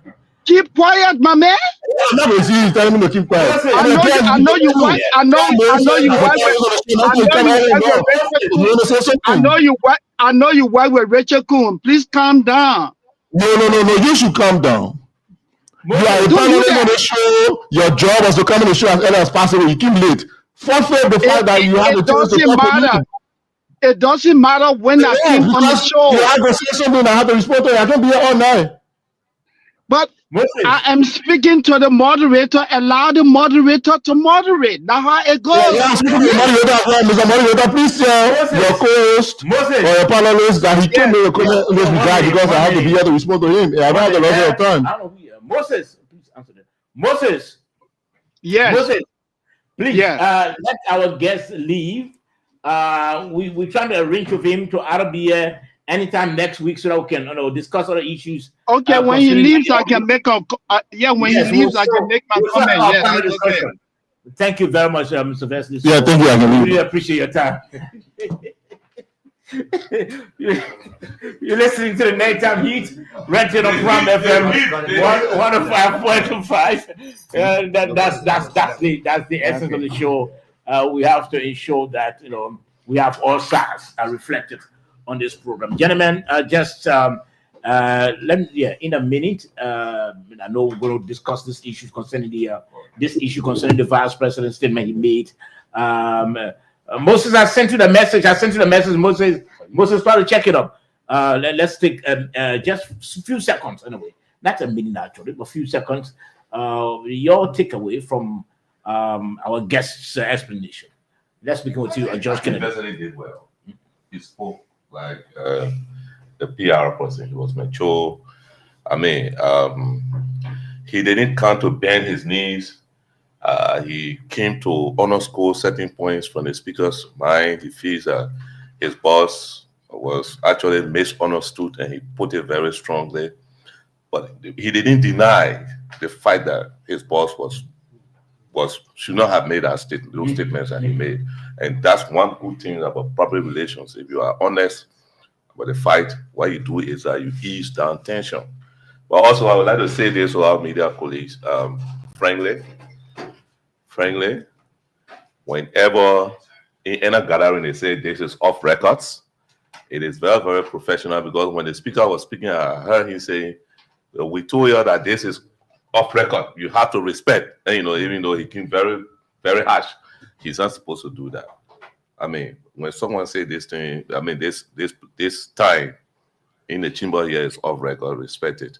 Okay. But he was not right for saying Okay. All right. those utterances. Yeah. Okay, that's your takeaway. Let's hear from Edwin quickly. Yes. Your takeaway. Yes, I think Vesely, in his capacity as the spokesperson for that office, I think did well to come to, try to counter some of the misinformation out there, trying to look at the speaker statement as to being anti-press. Mm-hmm. And like that's something that he pointed out. And I think we need to start looking at it very keenly, this whole issue of privacy and confidentiality. Okay. And this is not only with the speaker. I see this thing even with the presidency. Just the few days, there were a lot of video. There was some other video going around where there's a guy that went to speak with the president. He was kneeling before President Boakai, and somebody was recording. And that stuff went on the media. We need to start practicing.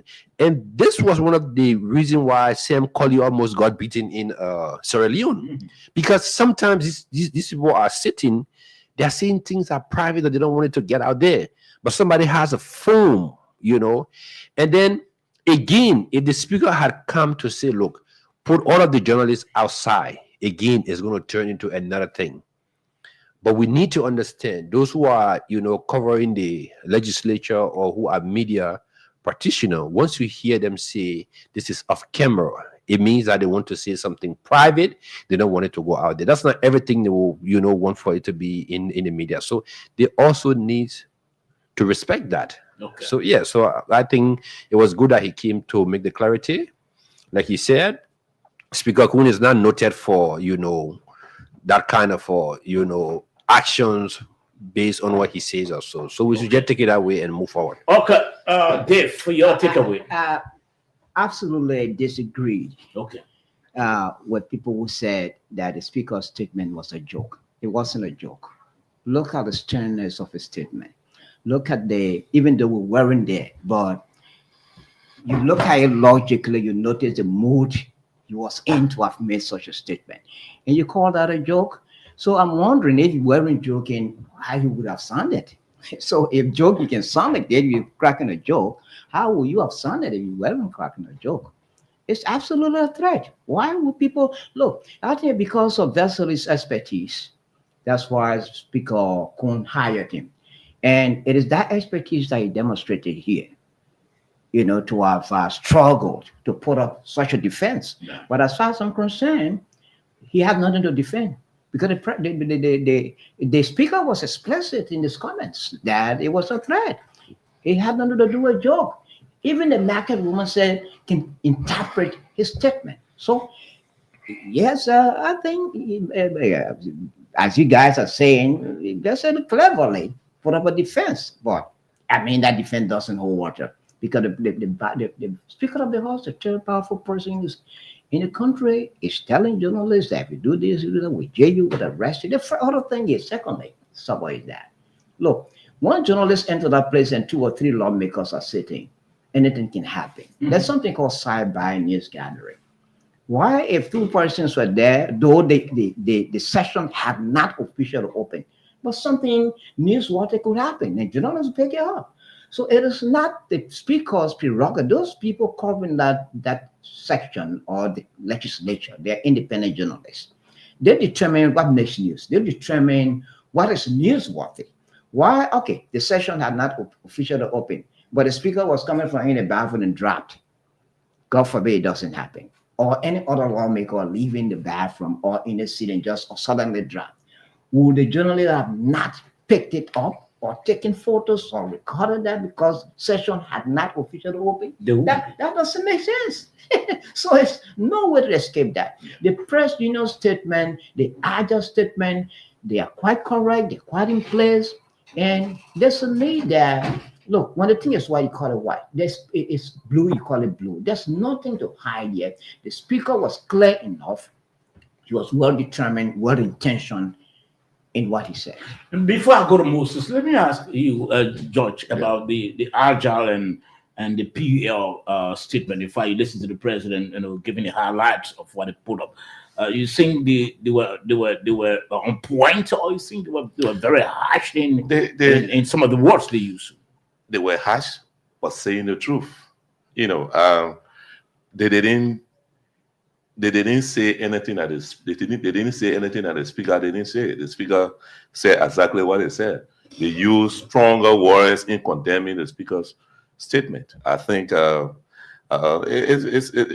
can't hold them liable. I can't blame them. Let me ask, and let me come to Edwin. Judging from the point where the PUL president visited the office of the speaker, and he met the media team, and they were able to explain to him the background against which the speaker spoke, and they even indicated that he was trying to joke with the media people. Yet this, the PUL thought to be very harsh in words that I use. Let me begin with you, Edwin. Let me go to you. You think the PUL was off time? No, I don't think so. Like the PUL president rightly said, that this is the third powerful president in our country.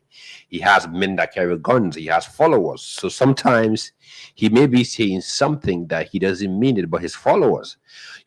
Whenever the leaders speak, it is not the leader themselves that will carry on those actions. They have followers. They have people who execute those things. So when you are responding to that leader, in as much as that person came back and said, look, I didn't actually mean this, you have to be very strong so that even the followers who might be taking that instruction from him will know that, okay, there is something that is actually out there that actually trying to checkmate our boss. So even if we're going to take actions, then we have to speak with him first.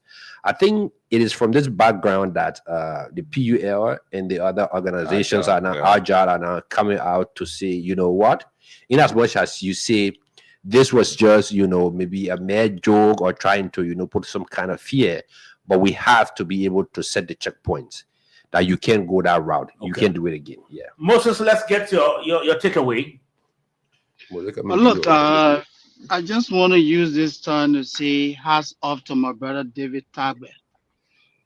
Mr. Tagbet, thank you so much for being honest. I'm a little bit disappointed that some of our colleagues have opted to blame people using the word the speaker's statement was taken out of context, misconstrued. No. That's very unfortunate. Yeah, guys, calm down. Let me complete my thoughts. So what I'm saying here is that you heard a speaker. But Moses cannot be using words on people as if to say he's more educated than people. Don't excuse. You said the word you use. The word you use. He saw you talking about the speakers. He saw you talking about the speakers. Be our person. You're talking about us here. He said, "What we did." George, hold on. Let me land. No, he can't just say anything he wants to say about somebody. Moses, land. Everyone at us here said the statement was correct. It was strong. The speaker was wrong. George, then why you want to say people defending here? Yeah, George, allow me to complete my thoughts. Yes, he allowing you to complete your statement. You have to be very respectful to other people in studio. Yeah, George, listen. Yes. Let's be civil. Let's be civil. You're not civil when you say when using those kind of words. George, you need to change. You not be using those kind of words on people. Let me reiterate again. I say, Mr. Tagbet, thank you so much for being honest. Thank you spoke the truth. You spoke the truth. I differ with colleagues who are saying that the speaker statement was being misconstrued. They need to go back and listen to that tape. You have a man who threatened to arrest journalists and throw them into prison if they had reported anything from the chambers. Let me provide a little bit of information here for our brother Famule. He talks about privacy. Mr. Famula, I beg to differ. The chambers is not a private home of Speaker Coon. It's a public place. It's a place where lawmakers go to make laws. Belongs to the taxpayers of Liberia. The journalists assembled to cover the news. Every one of us who cover the legislature. If the lawmaker choose to go into a private section, that is off what? Limit to the media. So when you started had the speaker and his people told the journalists in advance that, hey guys, we want everything here to be off record. I don't think journalists would have gone down there and start tipping. But they delved into an issue. Later he became embarrassed. He realized that the conversation was being tipped. There were journalists in there. He became enraged and he opted what? To threaten the media for basically doing nothing.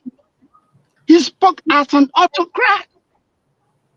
He spoke as a dictator. And you're telling us that the main message was being misconstrued?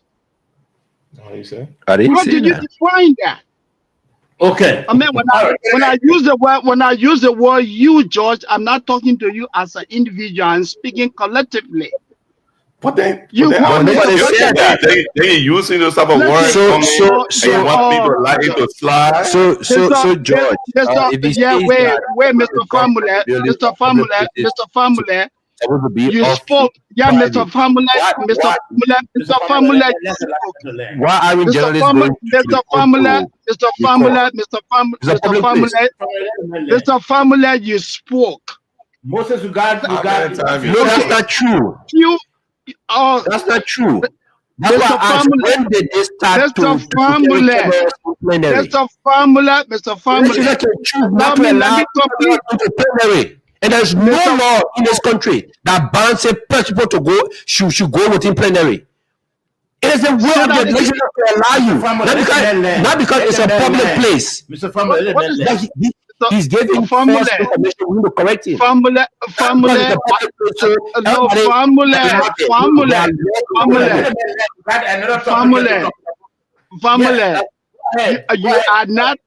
You are not a journalist. You do not know media law. Let me help you understand something. My man, calm down. Let me speak, my man. Let's talk one at a time. Let's talk one at a time. Moses, the chamber of the legislature is a public space. There's nothing called privacy. The Supreme Court is a public space. Listen, my man. Let me complete my thoughts. Let's talk one at a time. There's nothing called privacy. The executive mansion is a public place. Oh my God! Look, my man, it doesn't work for me. I'm too busy. I don't have time for this. Go ahead, Sober. You know, Moses Land, go ahead. We have to be tolerant, Mr. Famula. Mr. Kennedy, we have to be tolerant. You don't have to agree with me. We have to learn to engage in this. We have to agree and disagree. We have to agree and disagree. It's happening in using words on people. Okay. You don't use words on your people. That's Anyway, colleagues, what I'm saying here is that what the speaker did yesterday, it is indefensible. And I'm attending that. I stand with the PL. Oh my God. I stand with the PL. Yeah, Mr. Kennedy, I stand with the PL. I stand with my colleagues in Aja for the position taken. They spoke very well. And Mr. Kagbe, thank you for being a journalist. Thank you for standing in defense of our colleagues. The speaker is in the wrong. And what you said, it is indefensible. Thank you. Thank you very much. Thank you, Moses. Thank you. Gentlemen, we have to transition quickly. I think this, and that's the essence of the show anyway. We have to agree to disagree. So that but one thing is, Mr. Sobo, Mr. Josh, you were here, nobody defended. You should have told Moses no. You're the host. You have told Moses no. Nobody on this table defended. You allow him to use those demeaning words on people. We will not be allow him to do that. Okay, all right, gentlemen, let's try to transition. We listened to in fact, media houses then reporting on a statement made by the second most powerful person in our society, in our country, the vice president. In fact, it was even carried by, a couple of media institutions, including the Investigator, where he spoke at a program. And he indicated that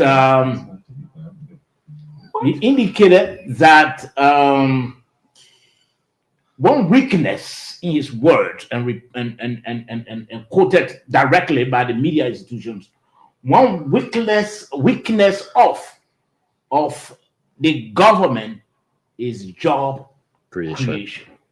I'm sure you might have also read that statement.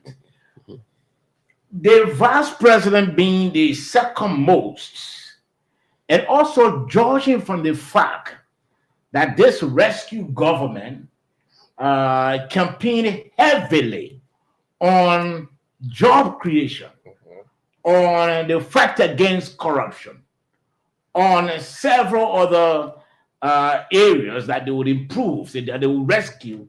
For the vice president, the man who, if God forbid now something happened to the president, he's going to, for him to come up to make such a revelation, because it's a revelation. Not many of us know that the government has a weakness in job creation, because this is something that the government campaigned heavily.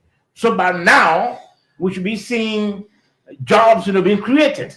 But unfortunately, the vice president is coming up to say this. Gentlemen, is this a show, or is this a demonstration, or is this a clear admission of failure by this administration? If the second most high person, the second most high individual, will come up to make this revelation, how do you interpret it? Let's begin with you, Mr. David Campbell. Well, someone, you're looking at, for in all fairness, yeah, the vice president has been realistic if he did say that. Mm-hmm. The other thing is that the impression I've gathered after listening to him is that the vice president is a little bit has demonstrated his inexperience as a politician, most especially the vice president. Because the first thing here is that this government is less than 2 years of age in power. 2 years, less than 2 years in power. And it's absolutely impossible for a 2-year-old government to create as many jobs as people expect. So if the vice president were experienced enough politically, he would have said it another way. They don't have to teach him what to say. But for example, look, yes, of course, we promised jobs, but there are efforts on the way to attract investors to come. And we show you that jobs will be available in the coming 3, 4, 5 years. But for the vice president to have, said that, look, the fact that we haven't created jobs yet, even though we're less than 2 years in power, the fact that we haven't created jobs yet is our weakness. I think is the inexperience of the vice president. If the vice president politically experienced, he wouldn't have made such a statement. Nothing. So, it's one of the greatest mistakes he has made in his political career. He shot the government in the leg. He says something almost like somebody who's ignorant of the workings of the government in terms of seeking jobs or going after investors to come over to create jobs. When you know that, there are efforts we've seen. President Walker has made several trips abroad, met with several investors, met with several organizations and institutions that have the capacity to create jobs in Liberia. And sometimes it takes time. So it is the vice president's prerogative as vice president, second most powerful person in the world, or in Liberia, if I beg your pardon, next to the president, to have made such a statement. I think he's inexperienced as a politician. Okay, let me hear from you, Mr. George Kennedy. If I had the entire statement to know the context, I would have spoken well about it. But from what I see, it's an honest comment. The government is the highest job creator in the country. It should be the other way, the private sector. The private sector has not started booming. And so I think it is good to tell the people in real time. That's honest government, to tell the people in real time when you are faced with challenges. And job creation is a major challenge for this government. And we've discussed this over and over here. We talk about some of the factors that have led to the private sector not booming, such as cheap available energy across the country, proper road connectivity and other stuff that could encourage investors to come. Those things are still on the table. They have not been done yet for the vice president. So long they have not been done yet, even though it's in process. I know that particular statement, if it ended, you will hear this. We're making these efforts. They are on the table, but they have not been done yet. So we can't say jobs yet.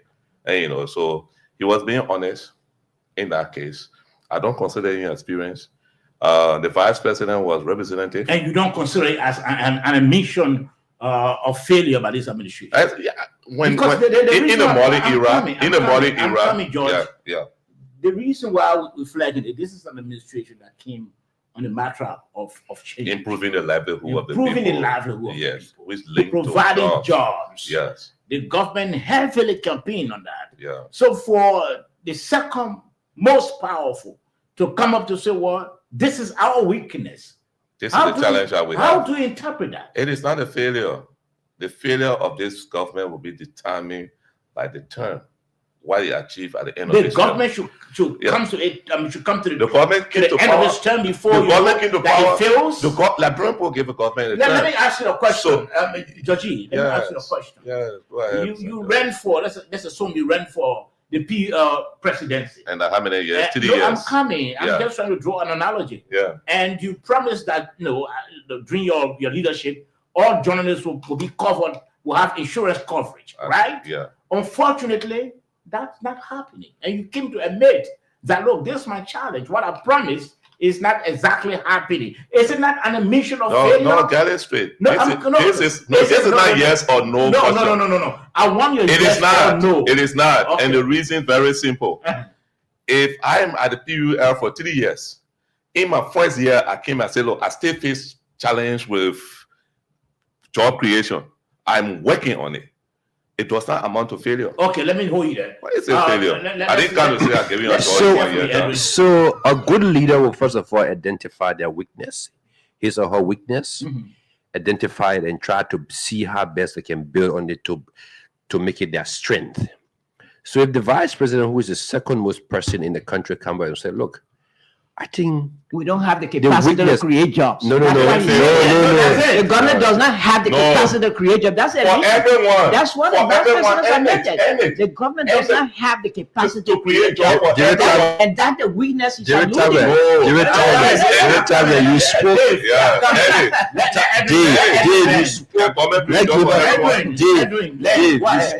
Give us time to speak.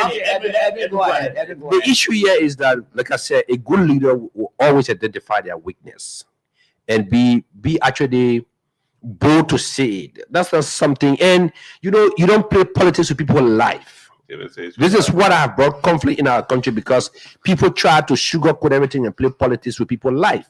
Now, if you are honest enough, and we said it here before, even during the budget discussions, we said if this government does not identify a way of putting the young people to job, it could be a problem for us. And I think one time I even talked about this whole thing about the Gen Z, a lot of young people walking around who are qualified, coming out of school, there's no job. So the vice president being the vice president is not identifying this weakness as a government. We are moving into our second year.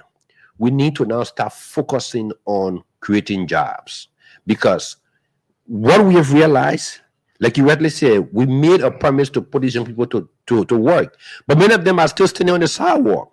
Many of them have not been able to find a decent job to be able to put their children to school, to feed their family. All of these concessions that are going to come, yes, they're going to provide jobs, but we need to make sure that we actually monitoring these concessions so that Liberians get employed. All the noise about this work permit thing, that's all of these things. So if you looked at that, and the man who we all classify as the second most powerful man saying that we've not been able to create jobs, he's not saying it because of him. He's saying it because of the people who are making the laws. Don't you see it as a stab? No. In the back of the government? I'm coming. No. The most. No, I'm not saying I'm going to get it because I want to get it for you guys. But an insider. Yeah. The most second powerful man who should be giving hope to our people. Yes. He should be giving hope to our people. So he should lie to them. Because no, I'm coming. Please allow me to learn. Because the government, campaigned heavily, and besides, when you listen sometimes to analysis and documents, when you read some documents from the end of the Ministry of Finance or other government parastatals, you hear about government's effort in creating jobs. So, don't you think it would have been more honorable and more hopeful to our people if the vice president has said, look, we are trying to make a serious effort to creating jobs. Okay, so yeah, we are trying to make serious effort to creating jobs. That's the reason why we're trying to bring in some concession companies to come and create jobs for our people. But to come up and say, look, as a government, this is our weakness. Of we are course. unable to create jobs. It's a deviation You of what failed President people. Biden It's not a failure. No. He said we have been unable to create the jobs It's that not we a need. failure. It's not a failure. Okay, let me hold you No, there. Chief. No. You want to go to help you. So I'm going to help you. but the vice president said it's a deviation from what President Bucket had been saying. He's straightened President Bucket's statement. No. It's an affirmation. It's an affirmation. The president has always said that we're trying to create jobs for young people. Gentlemen, you spoke. Mr. Edwin, I mean, he's Mr. George Kennedy, Yeah. Mr. Edwin Famule, Mr. David Tabo, you spoke. Let's listen to from for the United States. Ahmed Sandy. Sandy, we want to hear your own analysis of what you think about the statement that the vice president had made. Okay, first of all, let's try to understand two things here. The word failure, right? When someone fails, it means the person did not accomplish what he or she had intended to accomplish or to achieve. That's what failure is. What you did not get. When you talk about challenges, so when you talk about challenges, you are talking about limitations, weaknesses that you want to make progress on. Okay, so in the case of the vice president, like George, Mr. Famulet said, look, there was an honest truth that this administration is challenged. The creation of jobs is a significant weakness or significant limitation for this government. However, the honest truth that this man told will make him very unpopular with people within the Unity Party.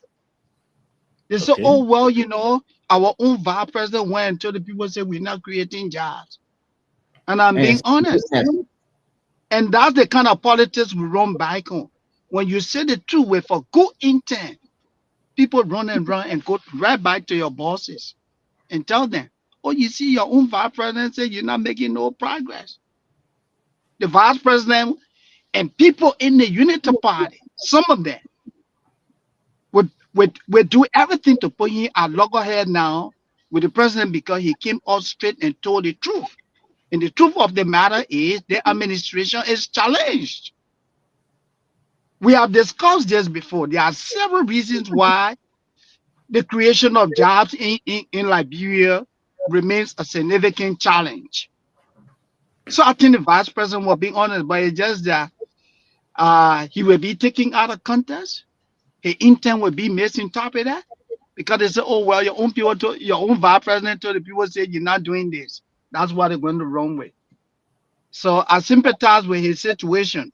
You know, certain things when you're in prominent position, like the number 2 president, certain things you have to be very careful how you say it. Because people just take it and take you out of context. That would be my personal view on this. Okay. So I think Edwin and George agree with you on this one. I'm sending. Yes, Edwin, let me hear from you. I'm sending VIP ticket for Moses to come to Liberia. For what? Come visit all them for 1 week. Okay. Let him see, and he's very right. Frankly, when you tell someone the truth from our background, when you tell someone the truth, it's better than to give him lip service, to lie to him. When the people know that the problem here is the government cannot employ, the president has repeatedly said this, the government cannot employ everyone.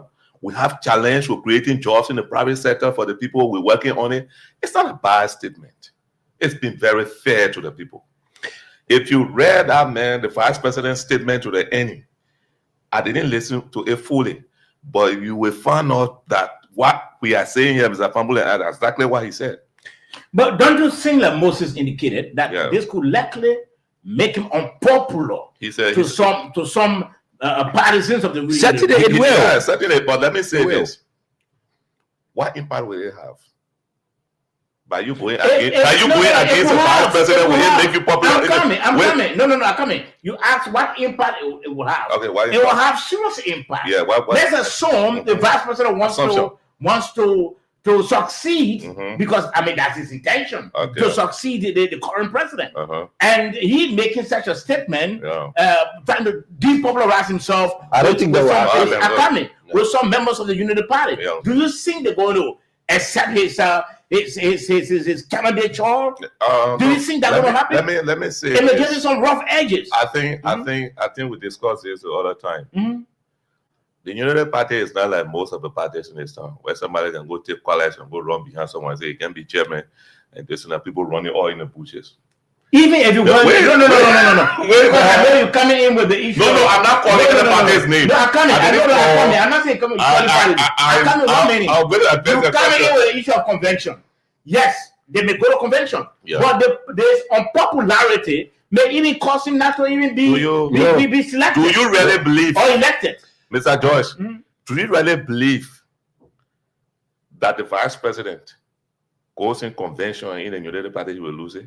What are you so hopeful? Do you really What are you believe? hopeful? Slower. Why are you so upbeat? Slower. Why are you so upbeat? Because of what I A know. vice president Slower. can come up. I come. Because of what I I'm know. coming now. A vice president that can come up to say this government has a weakness in creating jobs. It's been very I'm honest. coming. I'm coming. And we are working on it to make sure that don't say that. What are you so Slower. upbeat that the vice president cannot do Slower. a convention? Slower. Convention.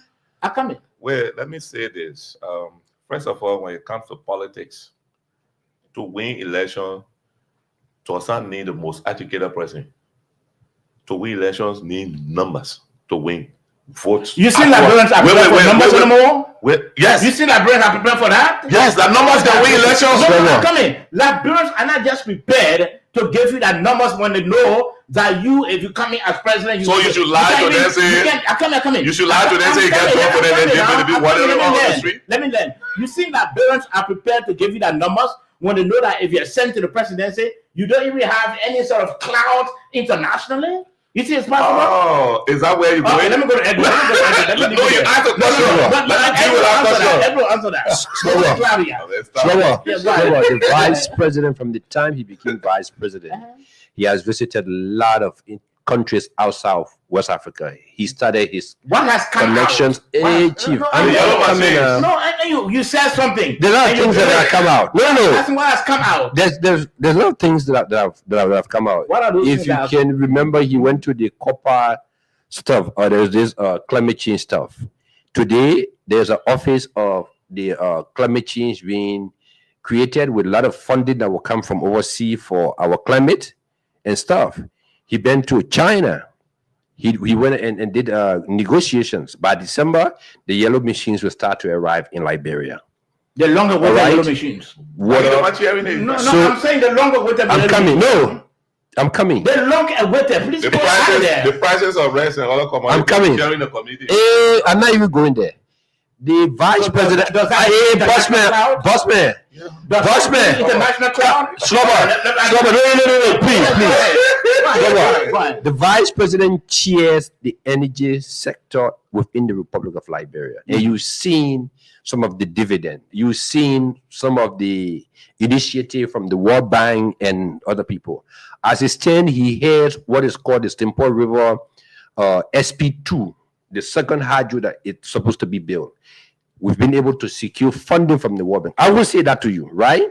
But let's go back to the statement. You see, this is one mistake we always made because we want to politicize everything. So we say our leaders should not be honest. They should come and lie.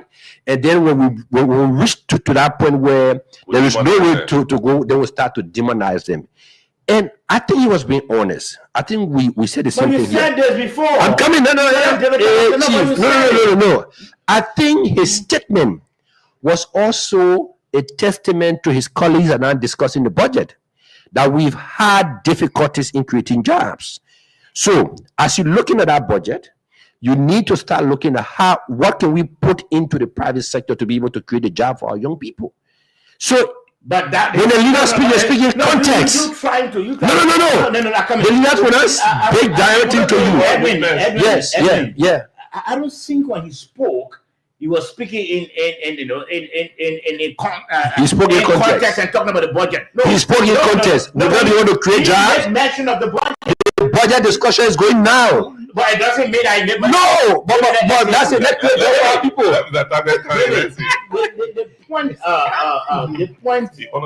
The point Moses raised was that this statement could likely depopularize the. I like how Moses was analytical. The first thing is that perhaps the vice president must have used the word weakness because of a lack of a better word. But I think his statement is premature. You can say that it's the weakness of the government to create jobs or provide job opportunities, most especially knowing that the government is still young. The government is making several efforts. That I said initially that Vice President Walker has made several trips abroad. Even the government has made several trips abroad. And what all? They're not going to merry-make. They're going to attract investors, right? And seek opportunity for Liberia. Mm-hmm. So to me, I think the Vice President perhaps he didn't have a better word to have used to have said it's the weakness. So it's premature for him to have said that a government as young as it is weak in terms of finding jobs for Liberians. You know, knowing that you are in a government, you're the vice president, you know that you're making frantic efforts, like the Liberian people said, I've seen. But to have come out to say that our weakness is job creation, he didn't have a better word to use. Okay. Had he wouldn't have used that word weakness. That's one point. Yes. I want to go to Moses. Okay, yeah. Moses. You're the boss. Yeah. Yeah, Look, let's hear from you. Yeah, like you guys have said, and let's be honest here again. Given the way we run things back home, a lot of people will go to the president. I'm not a part of the inner cycle of this administration, and I don't pretend to be. But I'm just speaking from the perspective of leadership. A lot of people will go to the president. They will tell the president, it is Kun, your vice president, who said that you are making little progress, even though the vice president spoke honestly. But this man will be taken out of context. People will use this to drive a wedge between him and the president. Because when you tell our people the truth, a good number of them become offended and they use that against you. They're going to use this against this man. Carefully selected words. Yeah, they're going to use this against this man. Mr. Tagwe, Yeah. I only have problem with that Yes, go statement. ahead. I only have problem with that statement is that the only thing that he read is what he said. But I know that it's a statement that he made that contains a lot of other things. If only job creation still remain our weakness, is that the only one they took from there to carry to the president, and that the only one he stood before the people to say, it may cause problem. But whole statement, I know, I didn't listen to it. When you asked me, I said I didn't listen to it. But I don't think that's the only statement. But Mr. Kennedy, even if the president, no, Mr. Kennedy, to a point. Mr. Kennedy, the issue of job has been to a point. A case even if for somebody the president spoke to for say 5 hours, even if somebody spoke for 5 hours, then on the podium spoke for 5 hours, made a lengthy speech. Journalists covering that thing will only select few points. Yes, that the true. president, the speaker, mentioned. Yes. And so those who are using the word weakness. So that journalist, what are you supposed to do? Are you interpreting him, the speaker? If someone gives a speaker, a speech, you the journalist, you go, you take 1 or 2 words from there. Will you interpret what that person said? Mr. Kennedy, the vice president. The journalist work is to interpret. Are you understood that person? You have to conceptualize his statement. Weakness in what context? In what context? Except the vice president comes to explain what. No, his statement. This statement, I want to say. Listen, the statement should have been looked at holistically. Gentlemen, I know we are closing. So I beg you, my brother. Quickly, let me just say something. Look, every one of us here, with the exception of Mr. Famule, we are reporters. Yeah. If we went to call the vice president and he even spoke for 10 hours, and he used the word ahead, one of our foremost challenges is the failure to create jobs. That would be the news for the day. Yes. That's what we're going to run with. Yes. The man say the administration challenge is what? Failure to create jobs. We're not concerned about how many yellow machines they bring in the country and all of that. This government is faced with the problem of what? Failure to create jobs. Yes. Those who have problem with the vice president, who are in an inner cycle of the president, this is what they're going to run with to the president. And they will tell the president, this is coming from your vice president, telling the people that you are making little or no progress on what you promised to do for them. This is what they're going to do. You remember what happened to Joe Howard Taylor and George Weah? No, I'm just giving you a graphic example of how our people do things. It's a different thing. In government, people will do everything to divide people. Whether we like it or not, the truth of the matter here is the vice president spoke the truth. That's the honest truth. But people will still do everything they can to misrepresent him. That's here. Let me ask this question quickly, and then we can go around the table quickly.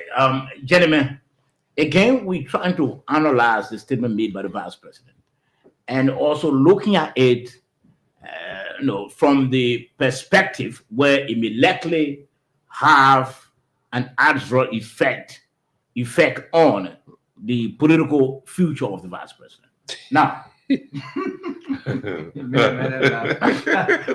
I'm laying the basis. Yeah. Now, gentlemen, what about positive effect? This is a. But you heard Moses saying that you want to for saying the truth. I'm coming. This is the vice president who has come from the MDR. I mean, originally from the party of the late Senator Prince Johnson. He's speaking in that tone that a unity party-led government is having problem with creating jobs. Has weakness. So Has weakness. So he's MDR now. I'm coming. Don't you think? I'm coming. I'll throw the question around the table. Don't you think? And beginning with Talbot, judging from that end, where he's come from, MDR and all of that. Don't you think if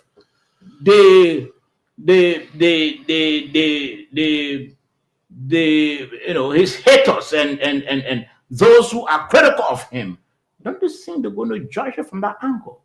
That what do you expect? This is a man from the MDR.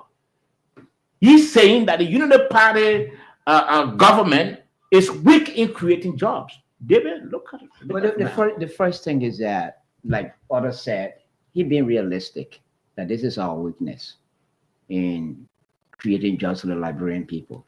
And he may fall in trouble with some of his guys in the inner circle, or even may likely not even fall in trouble with those in the inner circle, depending on how individually they would interpret what he said. Even including the president. If the president did listen to him, or if somebody did tell the president this is what the vice president said, it depends on the president's own comprehension and interpretation of what Kun said, and it depends on the interpretation of others within the cycle of the Unity Party. It depends on how individually they would interpret Kun. So depending on how they would interpret it, the fact that we haven't heard any reaction from any member of the inner cycles, including the president and other officials of the current ruling Unity Party government, I can sit here and conclude that he will fall in trouble, or he may likely not fall in trouble. Okay, let's read it. So, Edwin. and like I will just piggyback from what David Tower said. Now, this is a government that like the honest truth. There's a president I like you to look in his face. I'm 150% sure. Come here. A government whose spokesman always insulting and lambasting. That's nothing to do with you. No. I'm coming. If somebody comes out to be critical of the government, the next thing is some lambasting going to receive from government actors. So it's the government elected. No, I'm just trying to pick from you and understand whether the government lets the truth. So, Because you said the vice president has said the truth. so I was speaking in a context that you didn't give me chance. You jumped straight into my throat. No. I didn't. To find out, you know, because the ministry information. See, this is a government and a president that likes the honest truth. So if his vice president is saying to him, and you see what makes President Boakai angry is that for you to go to him and tell him something that is not truth, because you're trying to actually fool him and say something. He's not one person who like for people to say the king is well off, but he knows that the king is naked. He gets angry for that. So if his vice president is coming to say, look, let's take a pause. Yes, we're doing other thing, but we have a weakness. Let's identify that weakness. Do you know how many people go stands to the vice president door every day asking him for a job? Have you listened to the amount of people that are coming from his client, from his county, beating on him that he cannot give them job? These are challenges. Okay, and the government cannot employ everybody. Yes, Answer a question. Yeah. No, go ahead. No, answer me first. Answer a question. No, but I'm not going to answer No, I you. question. Go ahead. I forgot about your question. Oh, okay.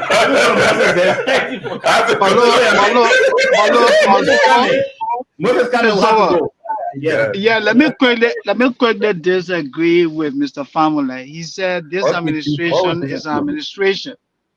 Mr. Famula said this administration accept the hard truth. Mr. Famula, I beg to differ.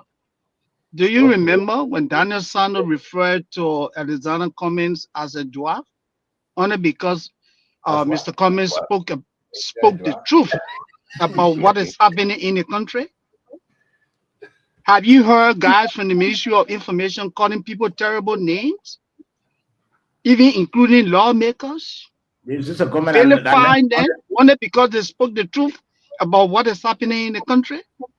How do you talk about say that this is the government that accepts the honest truth when the government officials are literally lying about almost everything? You have the Minister of State who says just a door away from the president. He tells the world that he doesn't know about any project taking place in Lofa. What are you talking about, Mr. Famula? I beg to differ, my brother. Okay, so gentlemen, let me hear from you, Dave. Your passing comment quickly. And then, on the two issues we've been talking about. It's something that Mr. Famula said in the midst of the argument regarding when and when not journalists should record. And he alluded to the court. You can compare the court with the legislature. After all, the court has specific rules that forbade journalists from doing recording or photographing. But at the legislature, I briefly covered the Liberian Senate.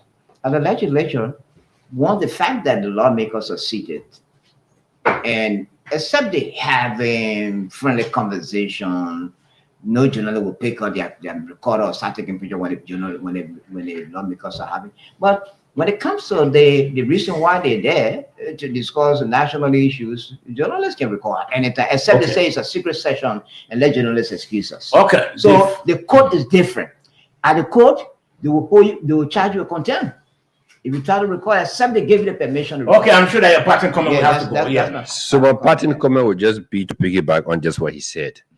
The court makes a law that governs their activities. Reacting to what he said, or it's clarity. I'm trying to make clarity. The Constitution gave the judiciary the authority to make law to govern their activity. The same law gave the legislature the authority to make rules to govern the activity. So they can come up today and make rules and say, we don't want these sections to be covered. That is the rule. So, and I was speaking back on what you said. And the rule that is counterproductive. About the court is counterproductive. So isn't it the rule counterproductive to the flow of information from the court? Go ahead, George. You want for legislature to come up with a rule that will be counterproductive to the people?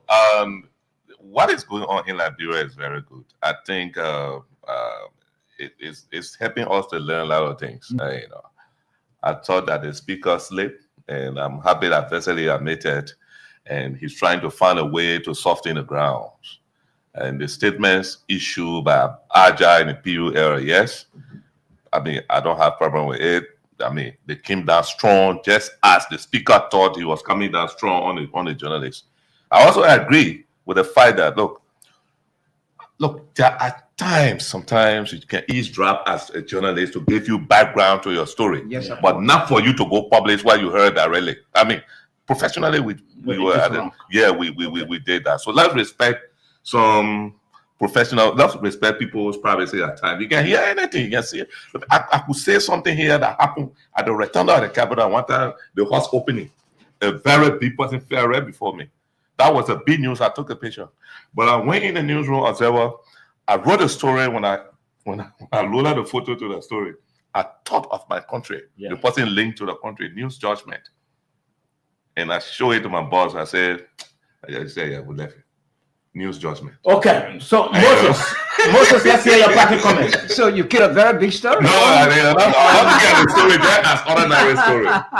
Gentlemen, let's discuss Yeah. his party comments. Yeah, a great show indeed. I came late due to hectic work schedule here. But just from the segment that I participated in, I think it was a great show. Like other of you have said, the speaker, what he said was terrible. The position taken by the PL and Aja, they are laudable. Absolutely in support of the media. I stand with that. That we should not blame the public as the director of communication tried to convey that that the speaker was being misconstrued. To say that it insinuates that our people, they have problem with comprehension, and that is not the case. You can play that tape more than 100 times. You will see the threat. Somebody saying that open it, and for someone to say the man was being misconstrued, then maybe the person has to learn English a little bit. You know, Okay. there's nothing that misconstruing over there. So it was indeed a great show. Thank you guys, and I look forward to coming back on Friday. Thank you. Gentlemen, let's say all of you. Tomorrow is Thanksgiving for me. Yeah. Okay. Gentlemen, thank you very much for participating on the show. Let's come back on Friday. We are making frantic effort. If all goes well, I'm sure beginning January we'll begin going daily, Mondays up to Fridays. Beginning January, we're making frantic effort, and we're seeing some green light that the show will be on a daily show beginning, in fact, January. In fact, we understand it should have been December, but we, suggested that we push it back a bit for January, the new year, so we can begin to go daily. That's probably Don't mind it. There are two insiders. So let's reference some of our viewers. Some of our viewers. Vinicius Junior Bai, he said he's been watching from Newtown. Abraham B. Coman from an iron factory. Alpha Weeks, he said been watching from Calcutta City. Ophidio S. George been watching from home. God's Grace Ambassador Joseph Faya Senior, he's been watching from Chicken Soup Factory. Moses Fire, he's been watching from Lofa County. Ayoba Queen, been watching from Old Road, or we can call all the names. Until then, have a pleasant and restful night. Sober George is my name.